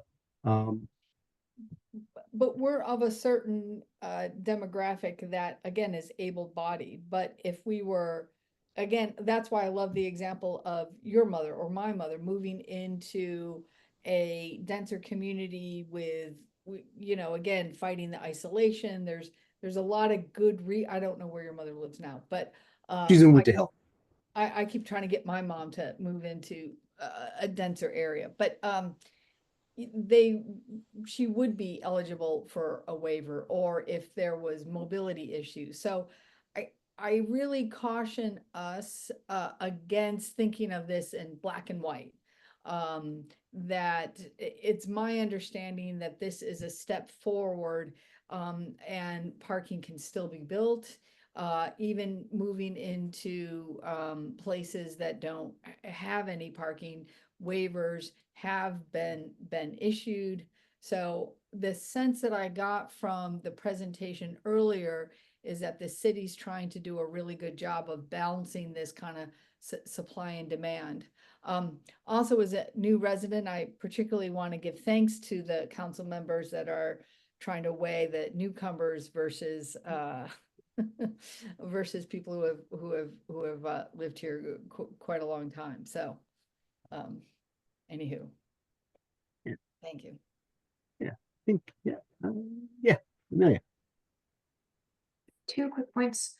One, I think that the reasonableness of the restriction on on-street parking permits for new construction is only reasonable because of the very carefully worded condition that the units need to be advertised as being ineligible for parking waivers. And if we were going to embark on a renewed discussion of the reasonableness of that, I would wonder if we could get any data points on how much that is being complied with in terms of residential listings, because I do think that was an important point when we put that in place, to making sure that people understood very clearly that that would be an issue when they were taking that into account. Second, I think we're heading towards a good place as a group, but I just want to say, because I feel strongly about this, like there are lots of people with mobility issues who don't fall into a category where they would be eligible for a waiver. And like I think this is the direction we should be going, and I think that the direction we're going is also that we should try to shape the direction that city council is going to go. But I mean, you know, when my friend throws their back out and can't walk for 3 days, they don't have a handicap stair. I mean, like there's just people who are experiencing temporary issues of all kinds. I mean, like I think there's a really wide variety of like mobility impairments that people in our community experience that are not necessarily like waiver eligible conditions or ADA sticker eligible conditions. And I think we're all doing the right thing and trying to think about this carefully, but I want to like constantly be a voice pointing that out as well, is that like the basis on which official disability plaques are given is like a high bar, and we all go through different cycles of ability every year in our lives. So just wanted to say that. Thank you. No, I appreciate that, Amelia. When I fractured my vertebrae earlier this year, yeah, I looked at maybe qualifying, and it wouldn't have worked. And I could, you know, barely walk and get out of bed or do anything for weeks on end. And So if Michael can't figure it out as a lawyer who works for HHS, none of us have a chance. Yeah, you say that as if that makes me smart. But no, I appreciate you saying that and making that that important point. So I think we're at a point where we've had a pretty robust discussion on this proposed amendment. I think we've got a lot of good data in from mobility, and I don't think they're with us anymore, but I do want to re-emphasize how appreciative I am for them working to get us that information, because I think that definitely informed the way that I look at what a recommendation could look like. So I think we're in a place now where we've said a lot of things. I think we've moved into a direction where we can make a recommendation where we're not all on the same page as to whether this should pass in its current form. But we have a recommendation that includes certain suggestions that maybe should be taken under advisement and in consideration by the land use committee in making something, whether it's going to be this amendment or something again out of whole cloth that could incorporate them. Does that reflect the feeling of the board here? Does anybody think that we are not in a position to make a broad-based recommendation for consideration with all of our discussion points incorporated within them? Now, I leave that to Steve to draft up this recommendation. He's going to get it to me in a day and a half or something, and it's going to be, lengthy. And so I feel bad, but this is one where we do have a lot of discussion, and I trust that you'll be able to do that for us. Mr. I recognize this might be one where you're not comfortable making the motion to make a recommendation in the direction that I think we're proceeding, and I'm happy to make that motion if you would prefer. So one of the things that I was considering doing, Amelia, and to see where the board is on this, is because we have a number of issues that we don't necessarily see eye to eye on, and B, have kind of substantive thoughts about ways to amend this. One of the things I was thinking about was doing a no recommendation, and the no recommendation or nil recommendation, incorporating all of those suggestions, because I don't want to vote no, right? That's not my preference, but I also don't want to necessarily vote yes. And so if the motion for me is to adopt this and move it forward as proposed and amended, for me, I'm going to be in a tough spot. I don't know if the board feels comfortable making a no recommendation with all of the discussion points that we've made. I tend to think that you all do want to move this forward in a positive way. So I'm not going to push you one way or the other. You're going to want to vote how you're going to vote, and it's your vote. But that's kind of how I am on this. Similar to the MBTA Act, where I voted present, if the board does go in a way that it wants to make an affirmative recommendation, I will probably vote present. But I would like to make a positive yes vote for a no recommendation with all the discussion points that we've raised. But we'll see where we are. Yeah, Luke. Two quick thoughts on the process piece here. A unanimous vote from us communicates one thing, a divided vote communicates another thing. And I think for one, and I'm reflecting on a few times we've had similar experiences. I'd love us to be more comfortable having a divided vote, and that just reflects to the council that we don't necessarily have unanimity. And I do worry in this case that a no recommendation doesn't quite feel like it reflects the sense. I think the strong majority of us support this, but it's not a consensus, to be clear. And I just want to make sure the vote reflects that. Yep, I see that. Amelia. Mr. Chair, I'm inclined to vote in support of the amendment with all of the conditions and discussion as we described, primarily because it is my hope that our recommendations will then be taken with more seriousness. Mm-hmm. I expect, and Steve, I know you're on. I expect that the recommendation that we will make will incorporate the discussion that we've had, including reservations that myself and other people have raised about certain aspects of this. Is that how you intend to draft up the recommendation that you'll share with me? Yes, absolutely. I will get that to you early next week. I am out of the office tomorrow, but luckily the city council won't be taking this up for the general body vote for, I think, some time at least. So you can expect that early next week for sure. Okay, okay. With that in mind, I'm actually comfortable making a positive recommendation with all of the concerns that were raised, because I think it is important to move the discussion forward. And we'll see where it pans out. So, anybody else have anything they would like to add to the discussion before we move forward? Okay. Seeing none, the chair moves to recommend with all of the comments and considerations and proposed amendments that we discussed here tonight. Adoption and consideration for adoption of the proposed amendment. Seconded by Amelia. Steve, can you call the roll? For Steve Carey and PPZ, I'm just going to quickly note Lynn Richards should abstain just because she wasn't here for when this item was opened. So Jahan Habib. Well, actually, has Lynn had an opportunity to review the previous meeting? I attended the previous meeting. So you were here for the joint hearing? Yeah. I was there yeah, I got the Zoom link. I was there as a not a participant, as a viewer. Okay.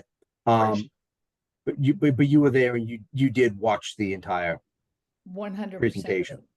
So Steve, how do we? She wasn't a member at the time. Were you a member at the time? I had been approved, but I hadn't been sworn in. Okay, so you weren't a member. So so even if you, that's actually an interesting question, because this is the first time I think we've had this come up. Where you probably could sign an affidavit saying I was not a member of the planning board at the time. It was pending confirmation, but I was present for the entirety of this, and I have received all of the written testimony that was submitted. You probably can do that. That's my guess. So if you Steve, what do you think? We had sort of discussed internally, and I think we were erring on the conservative side to just have Lynn abstain. But I think, as the chair, if you're comfortable with sort of a retroactive affidavit like that, I think we're fine with it too. I mean, the affidavit is, I was not present during this meeting, but I was able to catch up and watch it. Her affidavit will actually be different. I was present. I was not a member of the board yet. She had, in my opinion, Lynn was more present in watching and engaging with the initial presentation than any of us who would have been absent from it.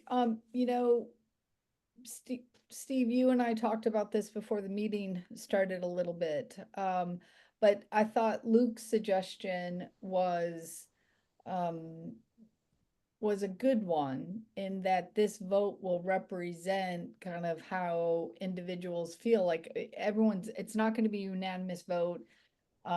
It's going to show the kind of diversity of views, and that in and of itself sends a message to the council. And so for that reason, I feel a little uncomfortable about abstaining.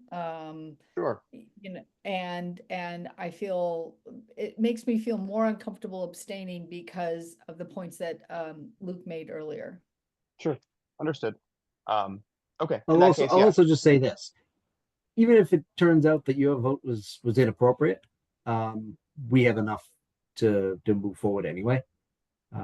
If we have a unanimous vote. So. Okay. Do you want to do the motion again, or second it again, or I can just call the roll? I made the motion. The motion still stands. I'm not saying that whole damn thing again. Seconded by Amelia. Great. So on the motion, Lynn Richards. Aye. Jahan Habib. Aye. Michael McNeely. Aye. Luke Schuster. Aye. Amelia Aba. Aye. And Michael Capilano. Aye. we have a unanimous recommendation for a lot of discussion, which is a good thing.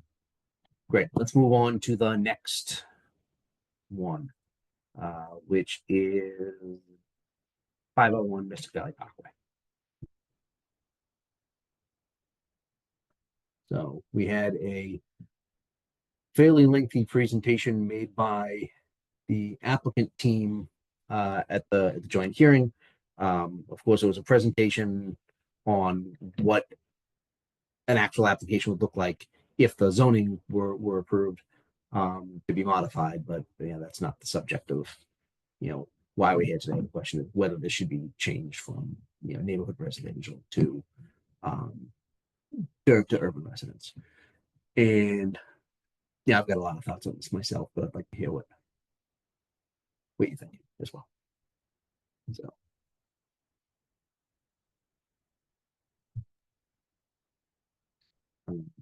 All right, I'll go. No, yeah. I will say this every single time. As a reminder, the project that was presented is not something that will be codified in this map change. This is a map change only, and the map change is the only thing that sticks. So whatever anyone thought about the merits or demerits of the project that was presented, no one should be thinking about this counting on that. Very good point. Thank you. With that in mind, this board historically looks disfavorably on owner-driven map changes.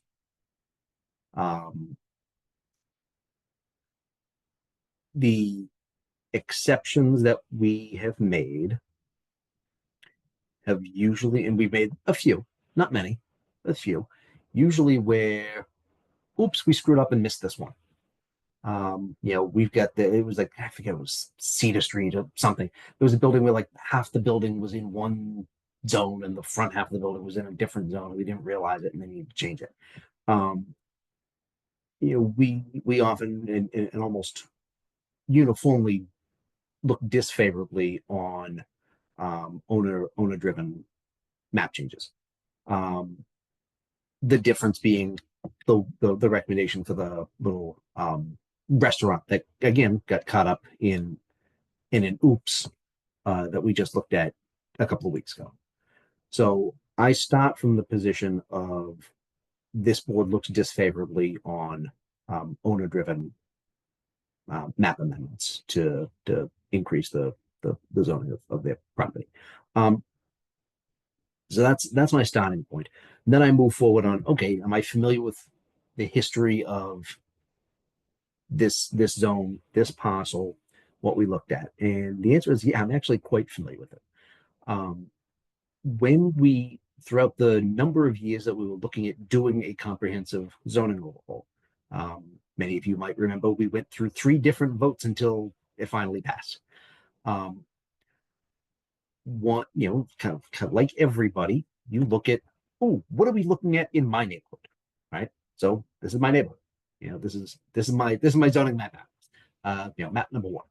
So I was like, oh, what are we doing in my neighborhood? And the first iteration had every end of the block built up a little bit to an MR3 or better. And there was a lot of community engagement about this particular neighborhood and what that could look like. And over the span of years that it took us to get to the comprehensive zoning overhaul that ultimately passed, through neighborhood engagement and the ward councilor at the time, who was the mayor now, said this is not what we want Alewife Brook Parkway to look like. So we made all of the parcels at the bottom of each street neighborhood residential because it fit with the rest of the neighborhood. This is not a commercial street. It's a wee little street across from a park, right? So it's not a commercial district. It's not close to transit. So the intent was made by the neighborhood and the city to specifically make this parcel remain as neighborhood residential. So I looked at obviously what surrounds it. I know what surrounds it, but I want to see specifically what surrounded it. Right next to it is Cape and Court and the VNA and the Waterworks building, which is zoned UR. But that was already in existence. Those buildings already existed. They were, they'd been around forever. And so what we were doing was codifying what already existed. That's, half, city owned and all that stuff. Next to it is, at the bottom of Gordon Street, is two properties that are zoned MR3. The one that's immediately adjacent to Cape and Court is George McHale's old gas station, and he had gotten a permit to build a bigger building before we redid the zoning. So that section was kept as that parcel was kept as MR3 because the building was already being built. It was already going to be a 3 or 4 story building. Directly across the street is Schuko's gas station, which is still in active use as a gas station. So we kept that one as MR3 because that is a business use. But if you look further down, actually, you know what? Can I share my screen so you guys can know what the hell I'm talking about? I think I can, right? Steve, can I do that? Yep, you should have screen sharing capabilities. I can make sure. Yeah, I'm yapping, and you guys are like, "What the hell is he talking about?" Okay, so here's the Earth. Here is the parcel in question. Here is Cape and Court and the VNA and the Waterworks building. All of this is existing building.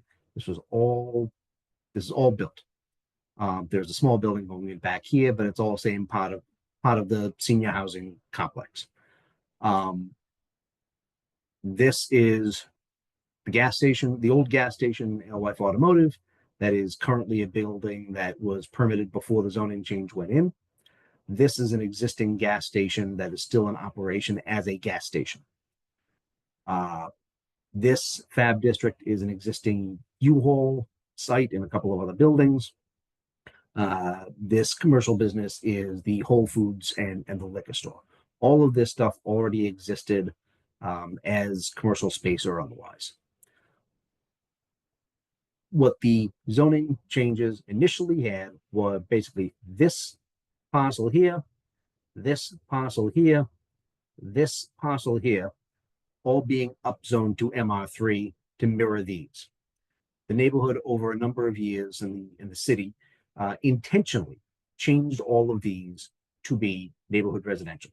We looked at changing this. This was originally, I believe, considered to be upzoned. We intentionally decided, based on community feedback, to leave this as neighborhood residential. So I am loath to change what we did just 3 years ago, not because it was an oops, not because, oh, it's next to UR and we forgot to include that. We intentionally left this as neighborhood residential. We intentionally changed the rest of these to remain neighborhood residential. So I'm not in support of going back on exactly what we considered thoughtfully 3 years ago. Now, this parcel right down here, this was originally, when we were looking at this in like 2016, upzoned to I think it was MR3. This was an old gas station. And give or take, and by the way, I live basically right here. This gas station ceased being a gas station in give or take 2011, 2012, and it became basically a parking lot. There was nothing here, and they wanted to build a huge building saying, hey, we're just like Schuko's gas station here. I said, well, no, you're not a gas station. You're a parking lot. So what we ended up doing was reverting this back to NR, and it actually was NR, Residence A, forever. And they wanted to make it MR3, and the neighborhood said no. The city and the council said, no, we're going to make it neighborhood residential. So what this guy did here, took this nice big parcel, divided it 3 ways. It's right down the street from my house. The construction is currently happening. It is now 3 3-story 2 units each, very tasteful, very nice townhomes. The same could be done here. Nobody's saying this needs to remain a single family or 2-family house. If this owner wants to subdivide this lot into a number of tasteful townhomes that all qualify to be built under the NR zoning, they can do that. We intentionally left this as neighborhood residential after a number of years of community engagement. And so I'm not in support of an owner-driven upzoning of property. That is not how we do things, and I can't imagine why we would change it now. So that's where I'm at on this. Where are you all? I lost all of you.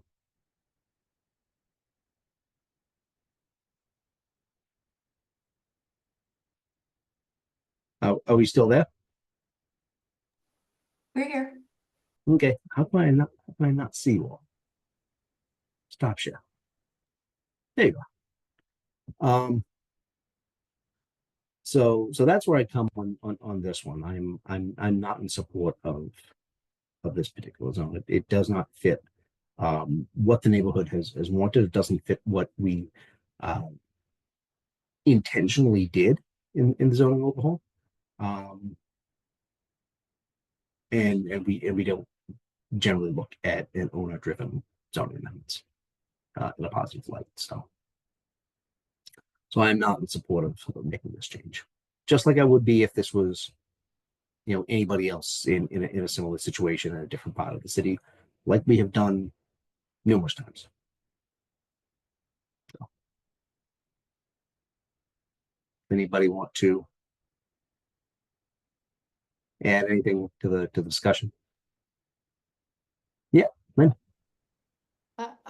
I'll jump in. I really appreciated your background, Michael, on just all of that. That was incredibly helpful. And thank you so much for sharing your screen. I've biked that area quite a bit, so I knew it, but it was very helpful to see your screen. For me, the one question that I have still remaining is, it's an acre, it's 40,000 square feet. And given the real need for housing in Somerville, it seems like a missed, I understand what you're saying about community, owner driven, all of that. Like, I'm right there with you. And then I remember there's a real need for housing in Somerville. It is a lot that is 40,000 square feet. You can do so much more than that versus with that kind of land, which is very rare and unique in Somerville versus subdividing the lot for townhomes. So can you kind of talk to me about that tension? Yeah, sure. So if this parcel, which is an acre, right? It's a big lot. Probably one of the biggest in the city is my guess. If this was closer to transit, where we intentionally decided to zone buildings up to UR and MR3 and bigger in certain circumstances, I might be swayed a little bit more. The reality is, just like I was talking to you all a few minutes ago about the 30% outside the walk shed, this one is too. It's about a mile to the Green Line stop, and it doesn't, to me, this is not where you want to build additional housing. Not additional housing that can be built at an MR3 or UR level. The guy down the street from me who has, I think, a half an acre was able to subdivide it and make 3 buildings. Now, he probably could have added a couple more units. He didn't. He put 3 buildings with 2 units each in them. He could have added at least one more and didn't. They're just big units, which is fine.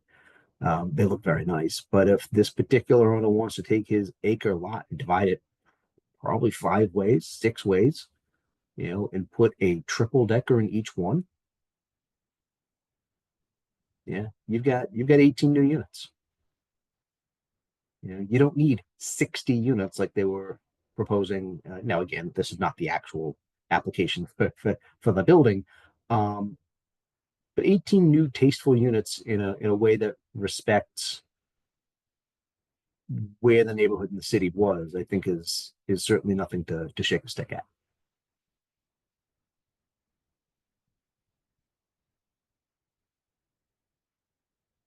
Yeah, no, I'm of two minds on this because I absolutely see Lynn's point, and certainly the idea that, you know, this is a large piece of land and we should be putting more housing here is a stance that I came into the conversation with. But I'm also thinking about the amount of credence that we generally give to the neighborhood planning process. And this isn't an area that has had an individual neighborhood plan completed for it. And in the past, when we've been considering owner petitions for a map change, I think one thing that we've really looked at is not only what the surrounding context is, but also, you know, have the conditions changed meaningfully since the zoning was adopted? And what is the what is the sentiment of the community around this project? Taking that input in lieu of having a, you know, city sponsored neighborhood plan. And I would love to take the position that upzoning this was just unequivocally the right thing to do to provide for more density there. But I'm really mindful of the fact that when in the hearing, all of the comments that were actually from the immediate neighborhood were in opposition to this. And the comments from like residents that were from further out were more likely to be in support of density here. And that makes me feel like this is there are conditions going on, conditions in this neighborhood that like the rest of us don't have a good beat on, because that it's unusual to see that clear a line, I think, in my memory between like neighbors and the city more broadly. yeah. So I respect you bringing that up, Amelia. I'm glad you did, because it was something that I obviously was weighing too. These are my neighbors, right? Um, and I do respect the position of people that were in support of doing this, because there is a large population of people who think that we should just build more housing everywhere, right? Build up as much as you can wherever you can. Um, I don't share that view. I think it needs to be more thoughtfully done, as to exactly where we build up and what and how much. And to the respectfully to the folks that were in support of this, they don't live here. A lot of the folks lived in Union Square and Davis Square and places that was more appropriate to build up, and that's fine. But we went through, as you said, we went through the planning process for this neighborhood as part of the comprehensive overhaul over a number of years, and the overwhelming consensus was that this should not be upzoned. To respond to the other consideration that you mentioned is have conditions changed since the zoning? No, they haven't. No, we always knew that the T was going to terminate at the Medford stop, and we planned accordingly around the fact that it is a mile away from where the transit was either going to be built or that ultimately was built. You know, Boston Ave has always had a bus that ran along it. We took that into consideration too.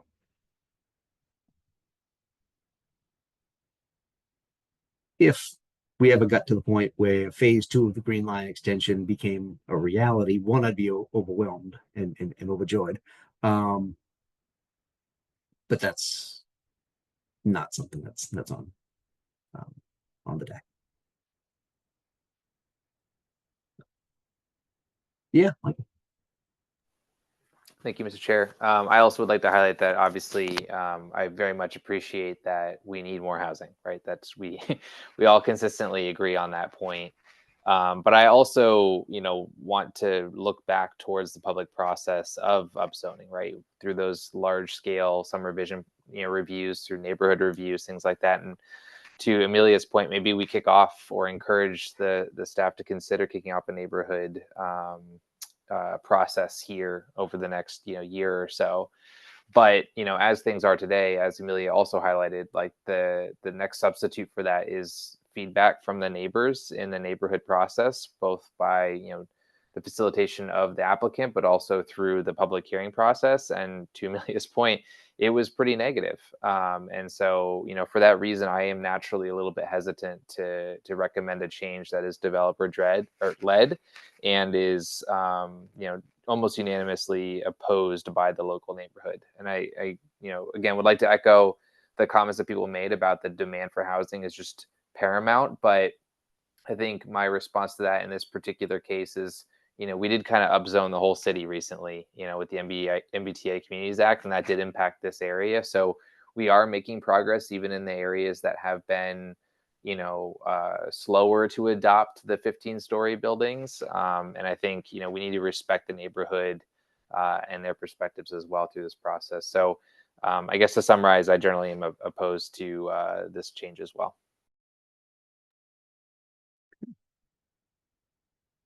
Anybody else want to weigh in? Yeah, look. Thanks. Just looking at some notes. The recounting of the zoning overhaul process is very helpful for me because I was not a part of that. And I do believe that recounting. And I also certainly saw for myself that at the hearing that the nearby abutters were largely opposed. I think nearby residents for a decision like this should have some greater say. But I don't think that should be as determinative of in the final decision as others often seem to think. I worry about giving immediate neighbors too much sway on a decision like this, especially to Lynn's point, on a parcel that is so uniquely large for a city like Somerville. My only hesitation in supporting this, I don't want to say only, but my primary hesitation is the traffic concern. It is just genuinely real in that part of the city. Try to avoid it whenever I'm in my car. And I'll say, this kind of harkens back to some of the back and forth, the sort of undercurrent in the conversation we were having on the prior vote, and just comes up all the time in these kinds of things, is I am on the side that thinks we just desperately need the housing, and I don't want to lose track of the scale of this decision, that, the very rough math, if the current parcel subdivided by 5 with 3 triple deckers gives us 18 units, under this other proposal, it gets us 60 or something. I mean, I think that's it's 3x more housing units. So that, features prominently in my mind as really important and leads me to like this parcel as a UR parcel, not an NR.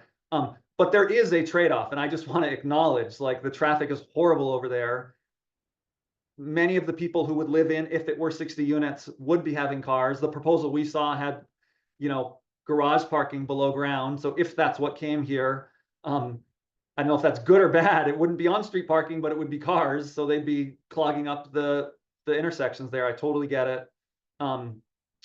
So I'm inclined to support this, but with the acknowledgement that there's a trade-off and it's not just 100% slam dunk.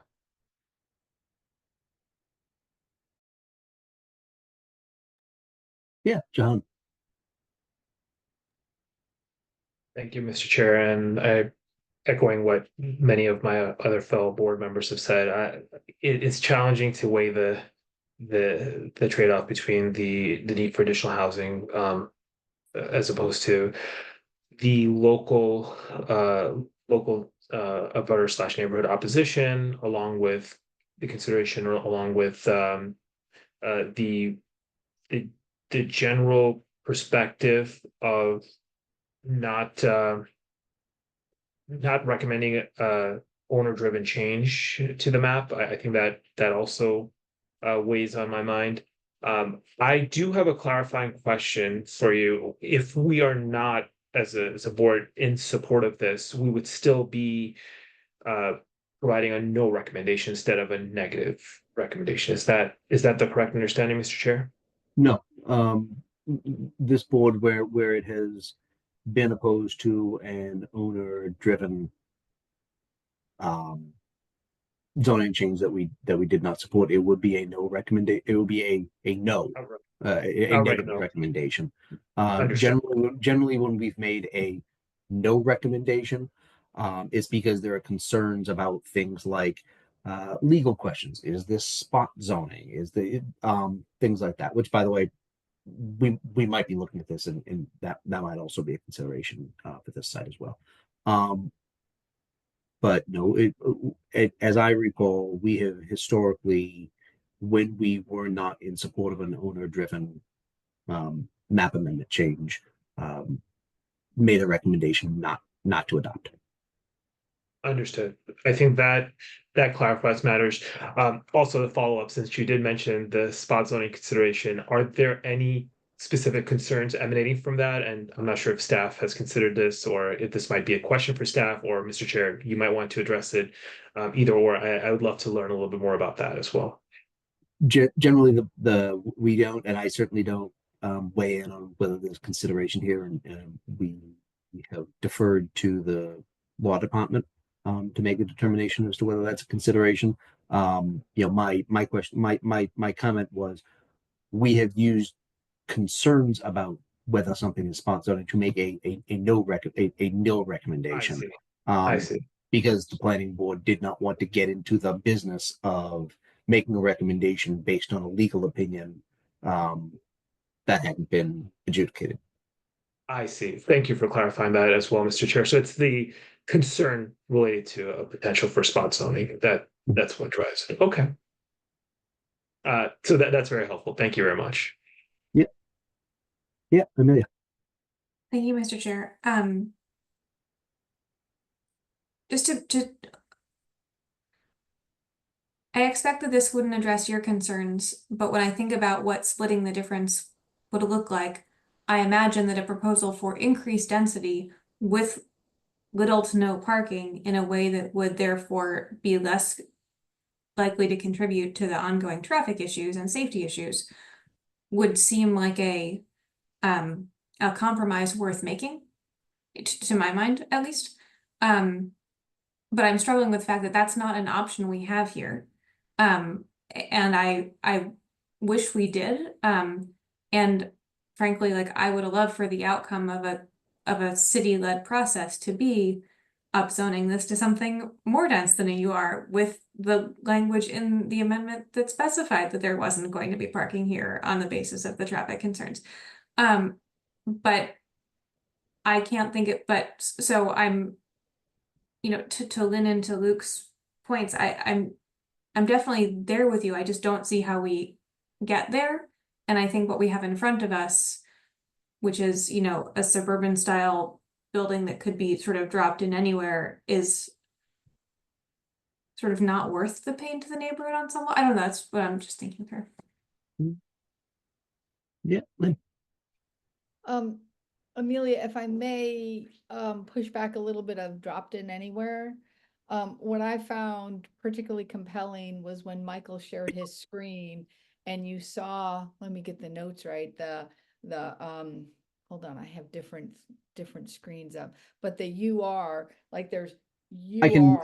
I can share mine again if that's helpful. But it wasn't, if it was a sea of yellow and right there in the middle of it was this big lot, I would be more compelled to say, that really truly is dropped in everywhere, but it's surrounded by UR on two sides. I wasn't suggesting that it was not. Oh, okay, because sorry. I completely hear you. I'm sorry to interrupt. I was not suggesting that it was not like contiguous with other relevant zoning. I was just thinking about the merits of the project versus the concerns we've heard from the neighborhood. And it's still a relatively low rise project, like I would love that to see you'd like something see more it. dense go in there. And and so I mean, it could be dropped in anywhere, and then it's like, it's not as specifically,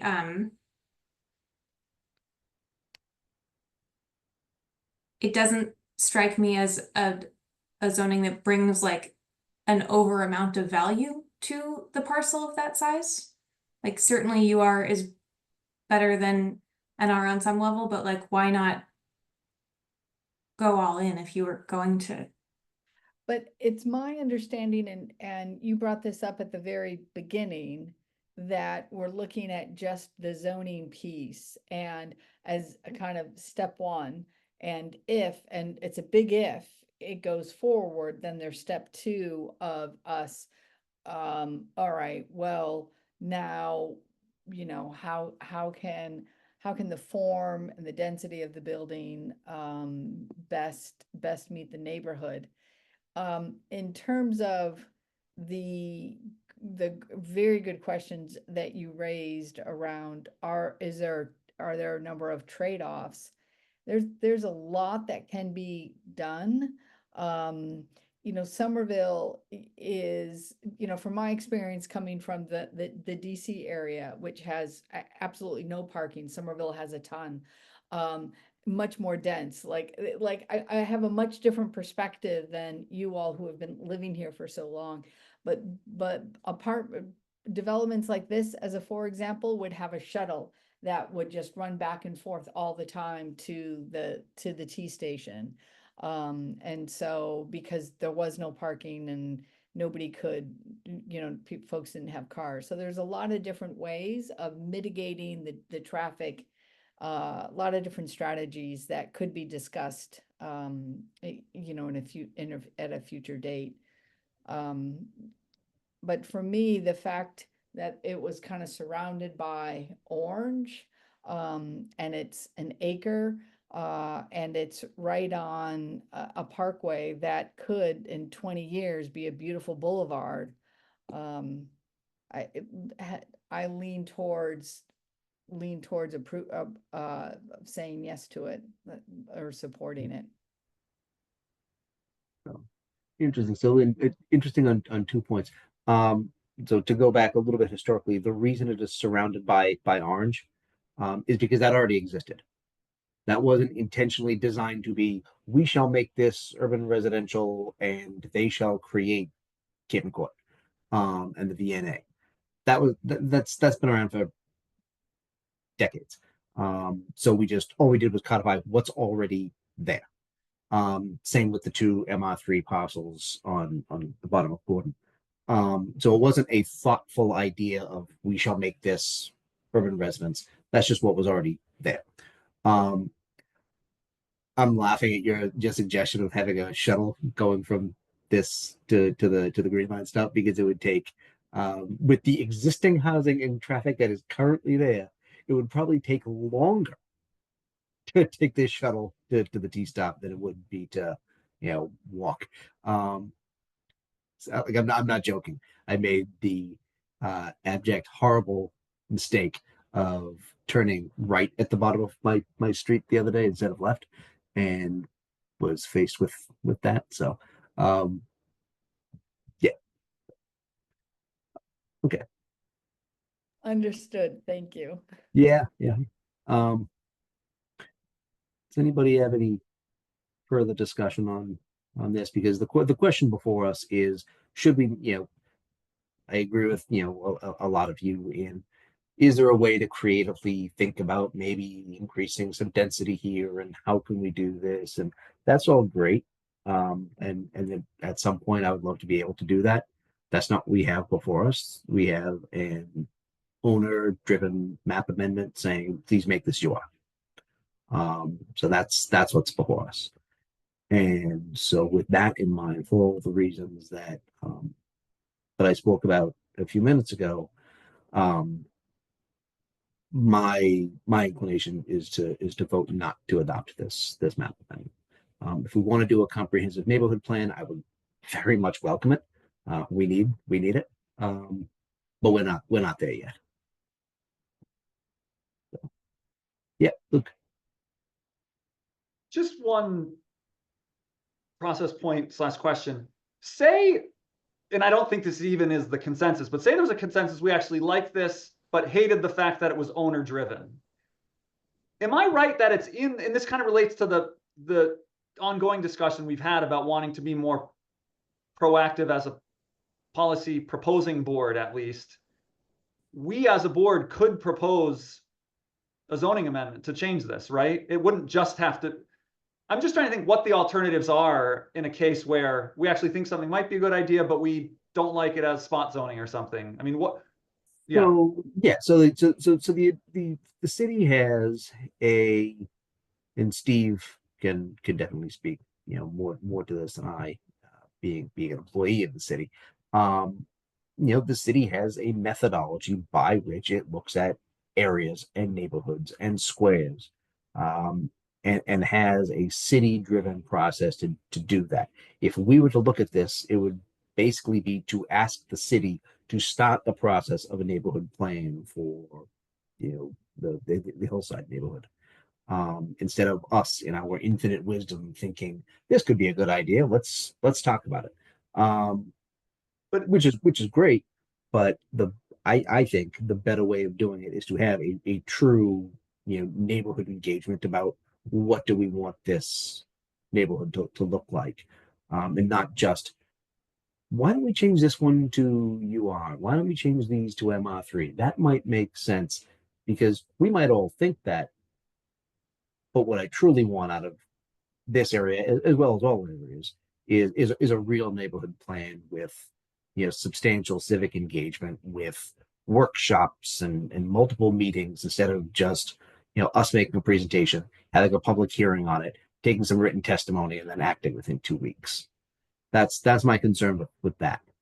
One quick response, and I appreciate that. And I get this does feel different because it's one parcel, but for all the zoning amendment proposals we get now, it's just being reactive. But am I right that statutorily, and am I right that part of the idea of a policy subcommittee, or I know we're not going to do a subcommittee, but that we could still be more proactive about as a body and not just receiving these, but proposing some of our own, knowing that it's not our ultimate decision. It would just be the planning board sending something to the land use committee. But I mean, that is correct, right? Or yeah, we could do that. Say, hey, please act on this. Please start a community process. The way I look at it, though, is we have a community process for doing this type of thing, and it doesn't generally start with us. It starts with the administration, the elected officials engaging with the neighborhood in a formulaic, way that says, here are the, presentations we're making, and it's usually a months long thing instead of us saying to the land use committee, can we hold a hearing on this? So I think it's a little bit more involved than what you're proposing.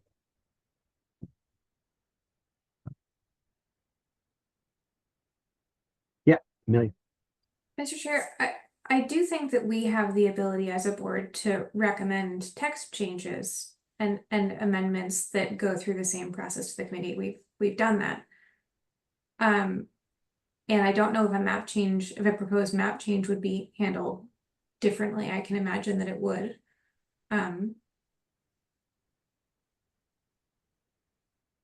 Maybe this is, my memory is that we have in fact done that at least once, but I could be mistaken. Okay. I just don't recall that, but if we have I'd like to have a discussion at a different point as to how we did it, how it worked out, whether we think that was a good thing to do, because if it was, we can talk about doing it a little bit more, for sure. Yeah, Michael. I just wanted to share that a couple of years ago this came up, and one of the pressure relief valves to us being a little bit too spun up about it was we can get a couple of signatures. I think maybe the number 6, and that can be moved forward. I think it's 10. Okay, 10. But yeah, us collectively and maybe a +1 or so, we could get to that point to make a recommendation. So it is something we could collectively talk about and then decide to do privately. But good. all that being said, though, we do have this particular one amendment that is before us, and it is my intention to,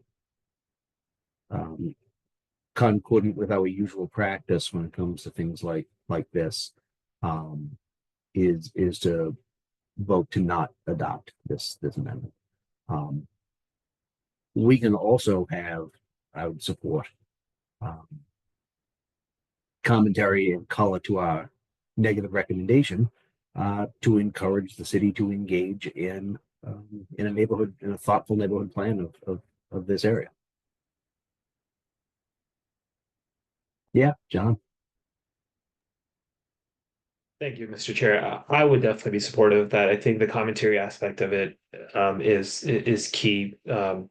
Whether it's to look at the comprehensive neighborhood plan or to encourage opportunities for denser housing as appropriate as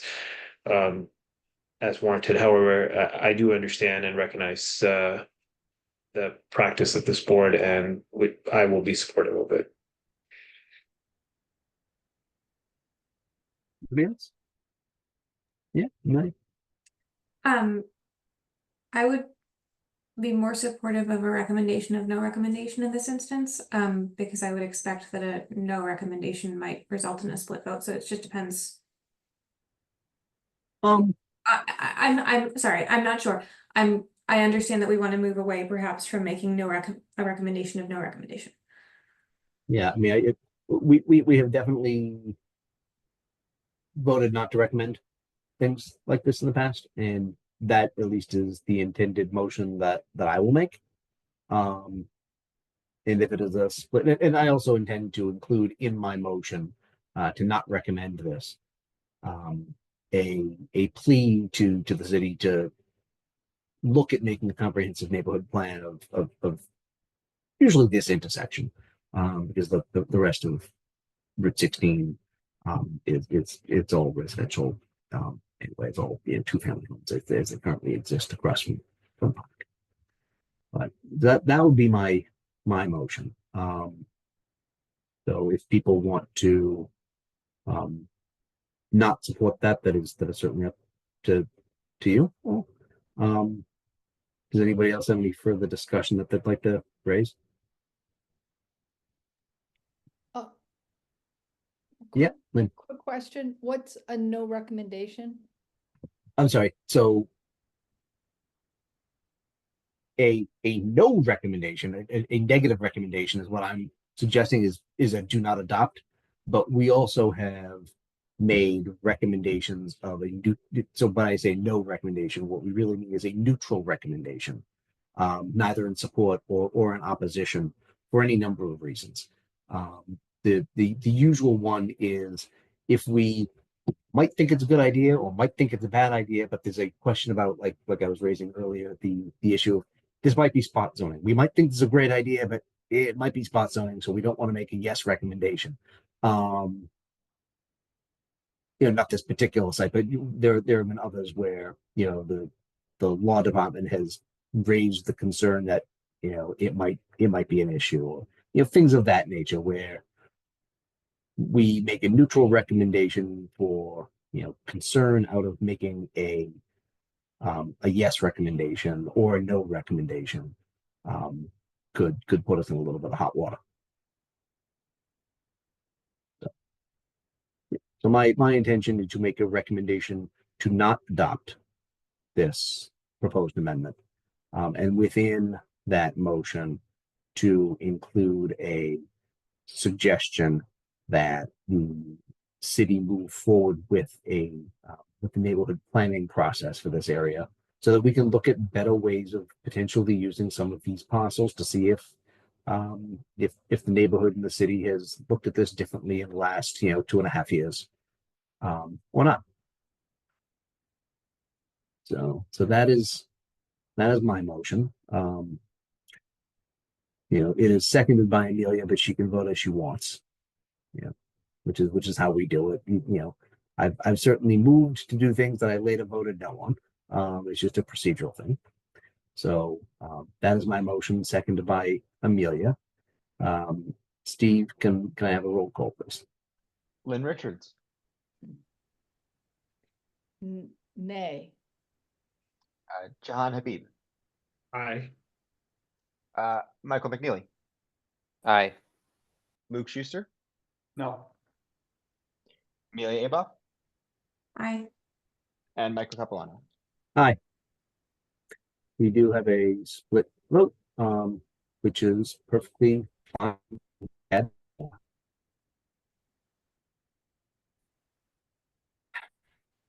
We actually have, so that's the end of that one. We actually have a case, I think. McGrath Highway, letting them sit. Sorry, guys. Let's bring them up. Mr. Chair, Yeah, I'm recused from this item, so I will step away at this time, but if we pick up other business, will someone please call me back to the meeting? yes. Thank you very much.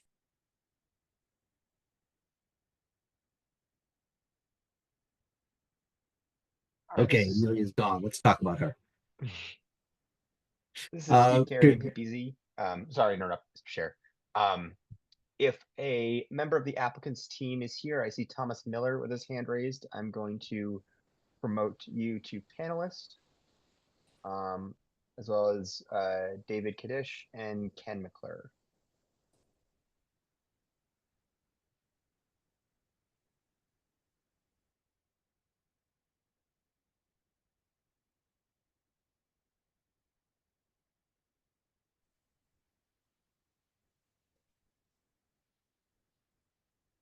Good evening, everybody.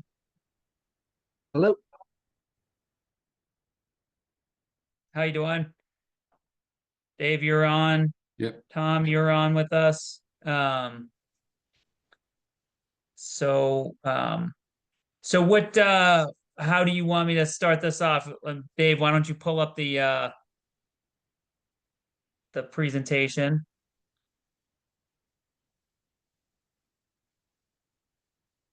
Right. Beautiful.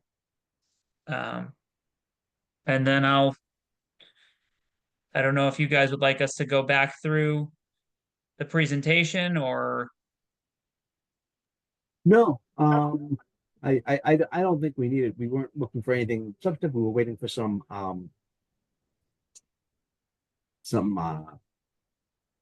public feedback. We indeed, you know, got some written feedback. We are now in the process of internal discussion by the board.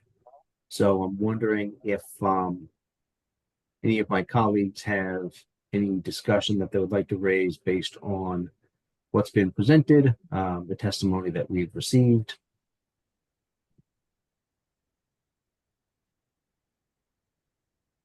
You see, Michael. Thank you, Mr. Chair. As you guys might recall, the last meeting, I brought up a couple of questions or just general interest around the handling of hazardous materials and chemicals and stuff. And I wondered if you guys had spent any time kind of thinking about that between our last meeting and this one, if there's any additional updates or narrative you could provide at this point. and Dave, I'll let you take that one as to what level of lab we have designed here. Because I think that I can't remember the exact level and exactly what's allowed in that. If you could elaborate on that for. Yeah, the types of lab we haven't. It would largely be tenant based and something that's also state regulated. So if there are any concerns, any tenant would have to go through separate processes that are much highly detailed than we would have here as far as the design. The building itself is very flexible for a myriad of different types of tenants would be. So it hasn't been specifically designed for any one type of lab. But I'm not sure if does that answer the question to the That's a great start. I do appreciate that, kind of having additional approval as you start to look through the specific use.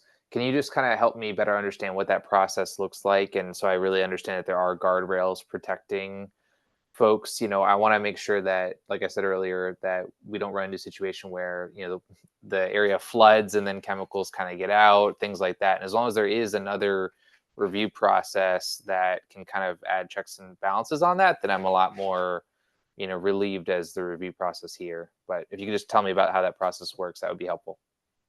To be honest, it's a much more detailed process that I'm able to detail out tonight. That is something we could follow up on as far as the regulation process that the city and state would have for any specific tenant. Okay. But- is there a specific board or something like that? Yeah, and Dave, though, can you just go into, so there's obviously different levels of lab, right? There's level 1, level 2, level 3, level 4, Right. right? And level 4 is not allowed, right? Like I believe that's the way that it goes, right? It's like 4 is like the bad stuff. And then even like level 3, like I don't think we would be hitting a level 3. I think would be somewhere in a level 2. Which is typical, like what other labs in the Somerville area, Cambridge area are mostly designated as. Is that right, Dave?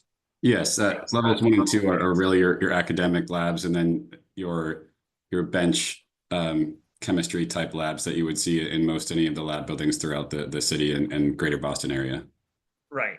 So when you get into the level 3 and level 4, that's when cities start to get a little bit questioning what's going on within the building. And I don't anticipate that we're going to have any tenants that are going to be coming to us with that type of that level of hazardous type materials. So our will be the same as the buildings that are over in Boynton Yards being built everywhere else in the city. We are anticipating that level of lab, if that better helps you understand what we're trying to do here. Sure. Yeah. Do the levels also qualify the quantity of those chemicals that could be on site in addition to the type of chemical? That's a building code question. So as far as the levels in the building, you're allowed more the lower in the building you are, and the types of chemicals as well are all dictated by building code. So that again, that's nothing that they can't get variances and change things like that. It's all very regulated on what they can have, the quantities and the types. And the fire department is very much in the loop on those types of conversations. Okay, that's very helpful. I mean, obviously, at the end of the day, we're not experts in any of this stuff, and I definitely wouldn't pretend to be one, but I do want to make sure there's the right guardrails. So that's helpful to know. And again, obviously, we always need to think about flooding in the area, and I appreciate that this is slightly elevated, if I recall correctly. Like there actually is like a loading dock ramp and everything, and so that generally makes me feel comfortable, especially with the understanding that there's additional oversight through the tenant process. So thank you for that.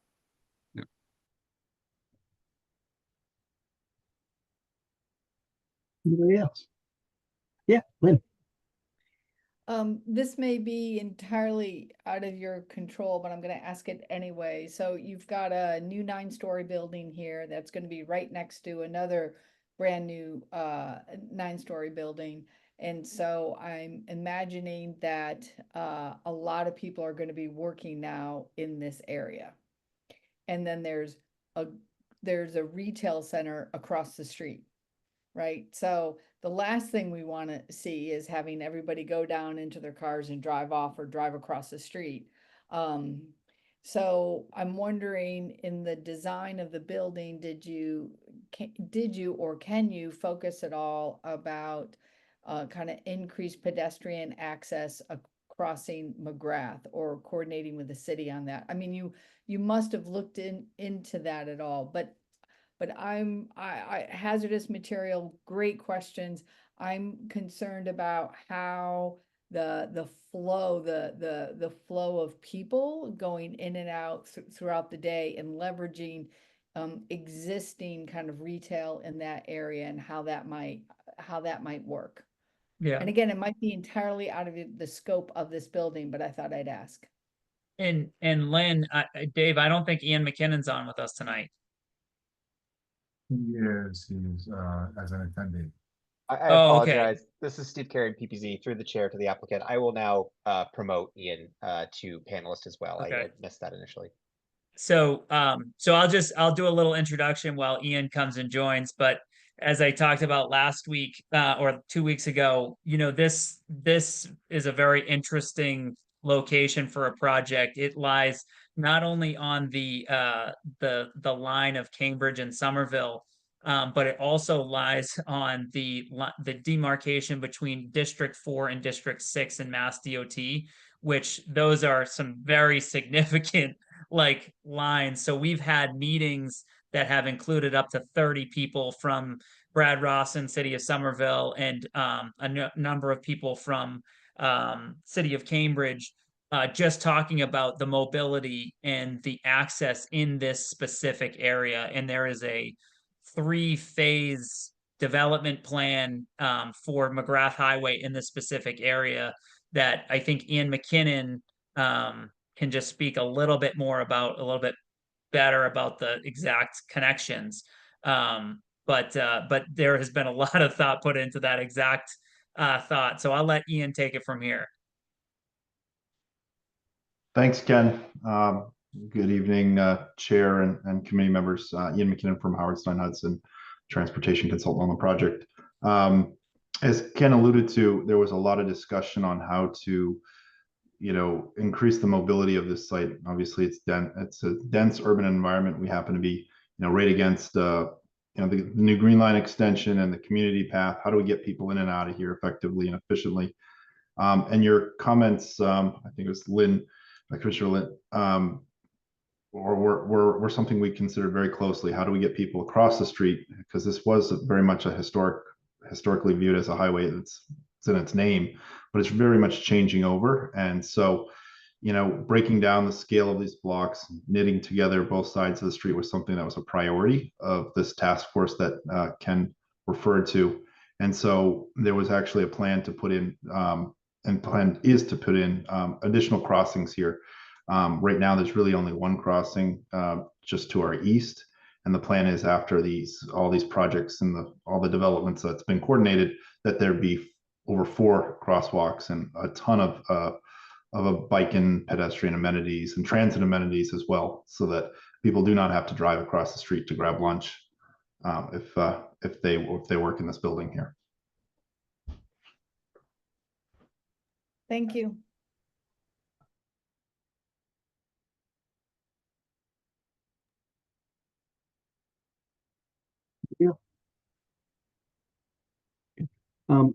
I did note in some of the notes that were provided to me by staff that you guys were able to secure a variance. Could you just tell me quickly what the variance is for?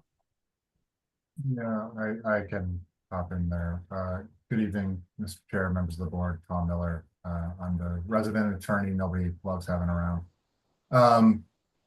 We received, as you can see here, we received actually 3 variances, 4, all related to, or mostly related to the facade of the structure to make sure it aligns or appears to fit in with the streetscape of McGrath Highway.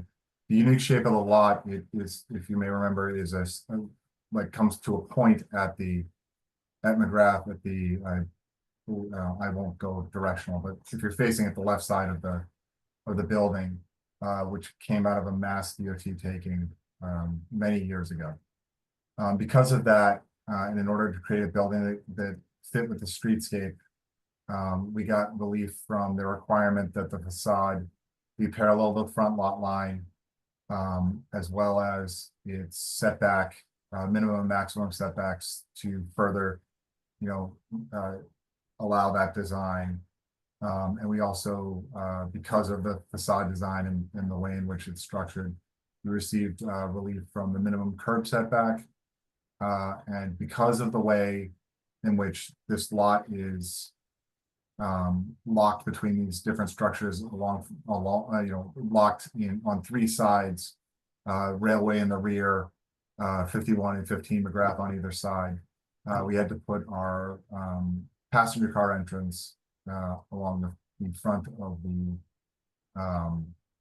lot, which is also required a variance, so that the majority of the passenger car traffic will go, or not the majority, all the passenger car traffic will come in through that way. So the driveway in the front yard also required a variance. Great, thanks very much. I mean, I I obviously recall the renderings of the building kind of being at that angle and fitting the way the street works. And I think it's a beautiful building. So Dave and his team did a wonderful job. it worked out well to be able to work with that consideration. So all right. Great. I think you guys have done a wonderful job here, and work with us and answer I think the questions and concerns that we might have had. Does anybody else have anything else that they would like to raise for the purpose of discussion or questions before we move forward with this application? Okay. Seeing none, following public testimony, review of the submitted materials, and deliberations of the required considerations outlined by the ordinance, I move to approve with the conditions outlined in the staff memorandum the request for site plan approval to develop a 9-story lab building in the high-rise district, seconded by Jahan. Steve, can I please have a roll call? Lynn Richards, Aye. Jahan Habib, Aye. Michael McNeely, Aye. Luke Schuster, Hi. and Michael Capuano. Congratulations. Good luck. Thank you. Thank you. Thank you very much for the time. Yeah, I'm going to. It is 8:32. We have really one last item on the agenda. That's actually an agenda item that I'm aware of. Right? I'm not missing anything, Steve, am I? Nope, it's just other business Just items. CPC. Yep, CPC. All right, let me and, text Amelia. Yep. If she wants to engage in the discussion. Sure. And Jahan, when Amelia returns, if you wouldn't mind just giving like a brief, just, overview of the CPC. I think most people on the board are familiar, but just about the CPC and, the role of the planning board representative on the CPC, just cadence of meeting, that sort of thing, that'd be great. Sure, absolutely. John, is it still working the way I orchestrated it? Yes, indeed it is, Mr. Chair. It is working very well. So I can provide a brief background. I've been with the CPC for about 2 years, 2.5 years or so. This year, I am the chair of the Community Preservation Committee, and I'm term limited, so to speak, so I will be departing. The CPC, the Community Preservation Committee, is basically tasked with administering CPA funds, which are generated through property taxes. And the CPC's primary focus is in 3 key areas. Number 1 is affordable housing, which is about 50% of the allocation of the funds, and then the other 50% is split between historic preservation and open space and recreation. And the way the CPC operates is on a calendar year basis, where there's the start of the year is a little bit slower, I would say, where there's recruitment of potential applicants.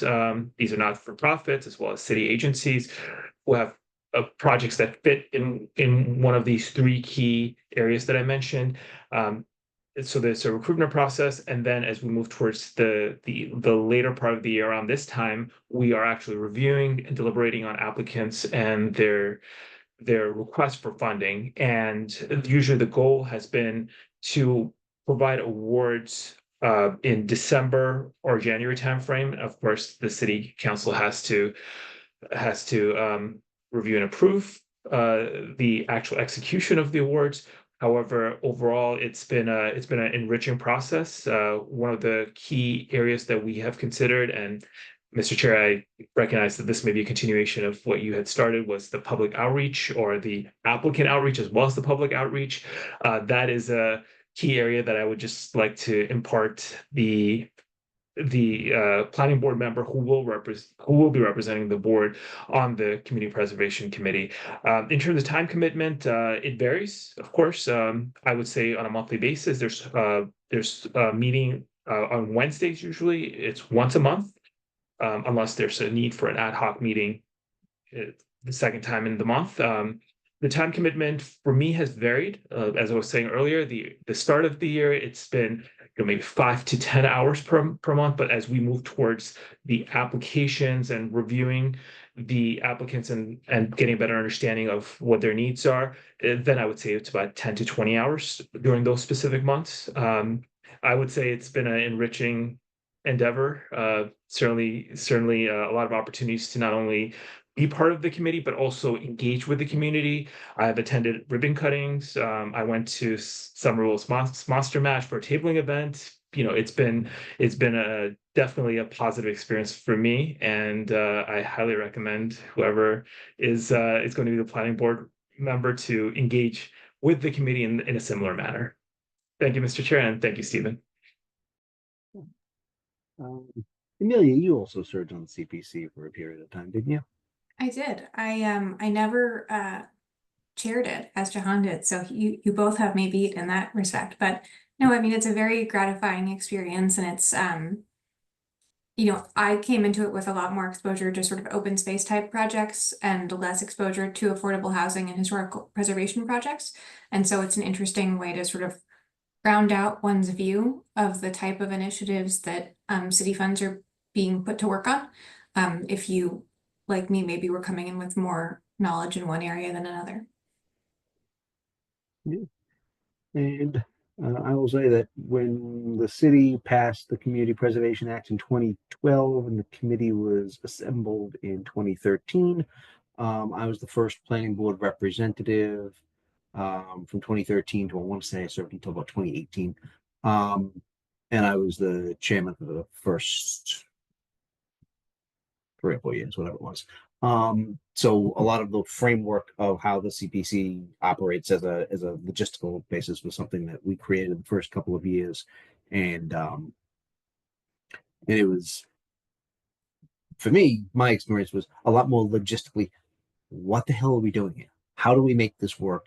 How do we do outreach? Who are these people? What does the law say we can do? Now I think and I hope it's a somewhat more better oiled machine for Jahan.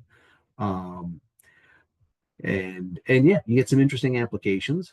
Sometimes there's some interesting debate on whether something is appropriate to fund, even if you have enough money. I remember we had a discussion about certain issues related to religious buildings. Churches, the synagogue on Central Street is this a religious purpose? Well, no, you're building an ADA ramp. It's okay, right?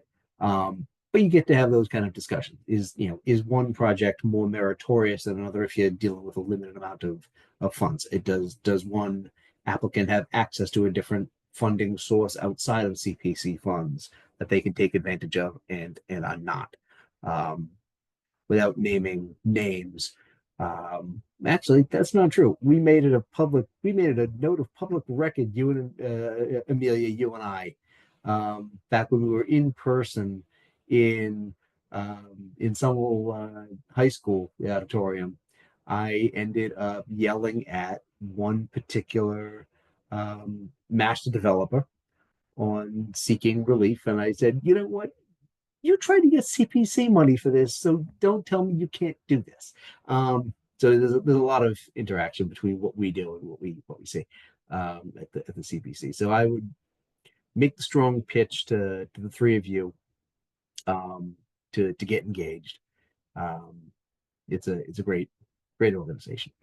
So I would like to nominate somebody tonight so we can move forward in a fluid way starting in January. Yeah, John.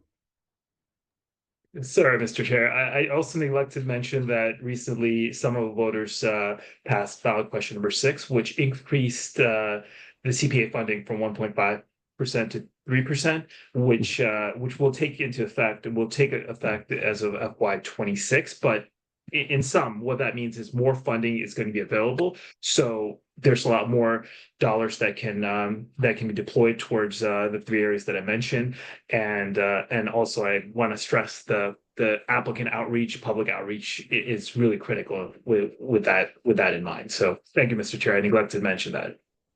Yeah.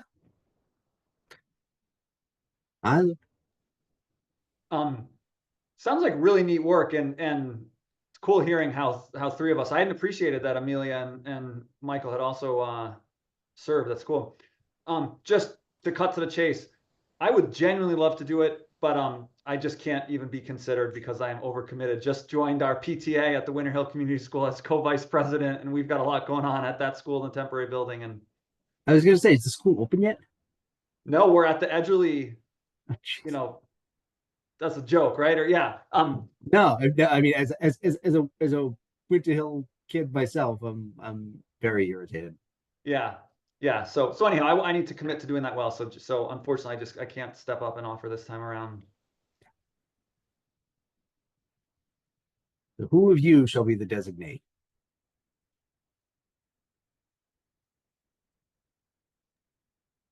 Michael, how do you feel? You've got some experience on the planning board, so you know how some of this works. You have an idea of how some of the public process and community boards, work. Lynn, I simply don't know your background in being engaged formally with city boards. All I know is Michael's been with us for a period of time and knows how we run things here. Yeah, no, I'd be honored to participate. Obviously, I think it's good to have a strong planning board voice in that process. And obviously, I'm enticed by the doubling of funds that have just come through. So that's pretty exciting as well. And yeah, happy to take my turn if this group is supportive of it. Jahan, tell me, is the planning board representative still probably the strongest member of that board? It's a trick And question. and knows what the Others F on they're it. It's doing. a trick question. Mr. Chair, as the chair of the CPC, I will abstain from self-incriminating. But however, I will say that in many instances, the planning board background has been very, very beneficial, and I would say that for Michael, it would certainly continue to be beneficial.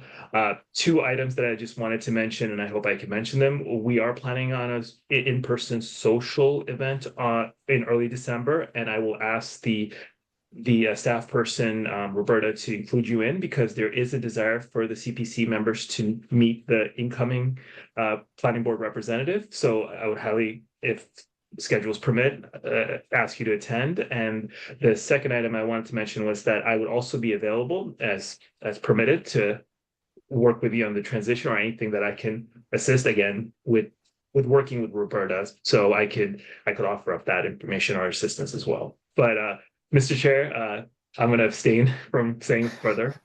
Thank you. I'll say the housing authority representative is pretty hot shit. My brother. Oh, nice.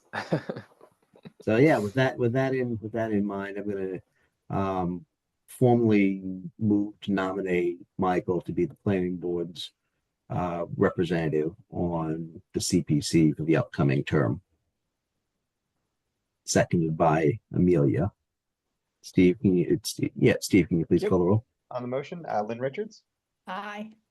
Jahan Habib. Aye. I guess we'll skip Michael, but Luke Schuster, Aye. Thanks for doing it. Amelia Ava, Aye. and Michael Capuano. Aye. Congratulations. Thank you all. We do have matters of other business, but it's 8:45. I'm starving and there's football on.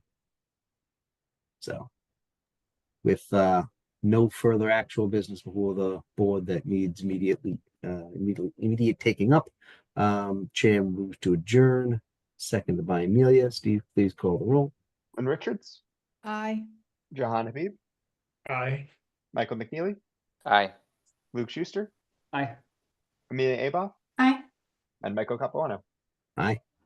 See you all in a couple of weeks. Good night. Thank you so all. much. Congrats, Michael.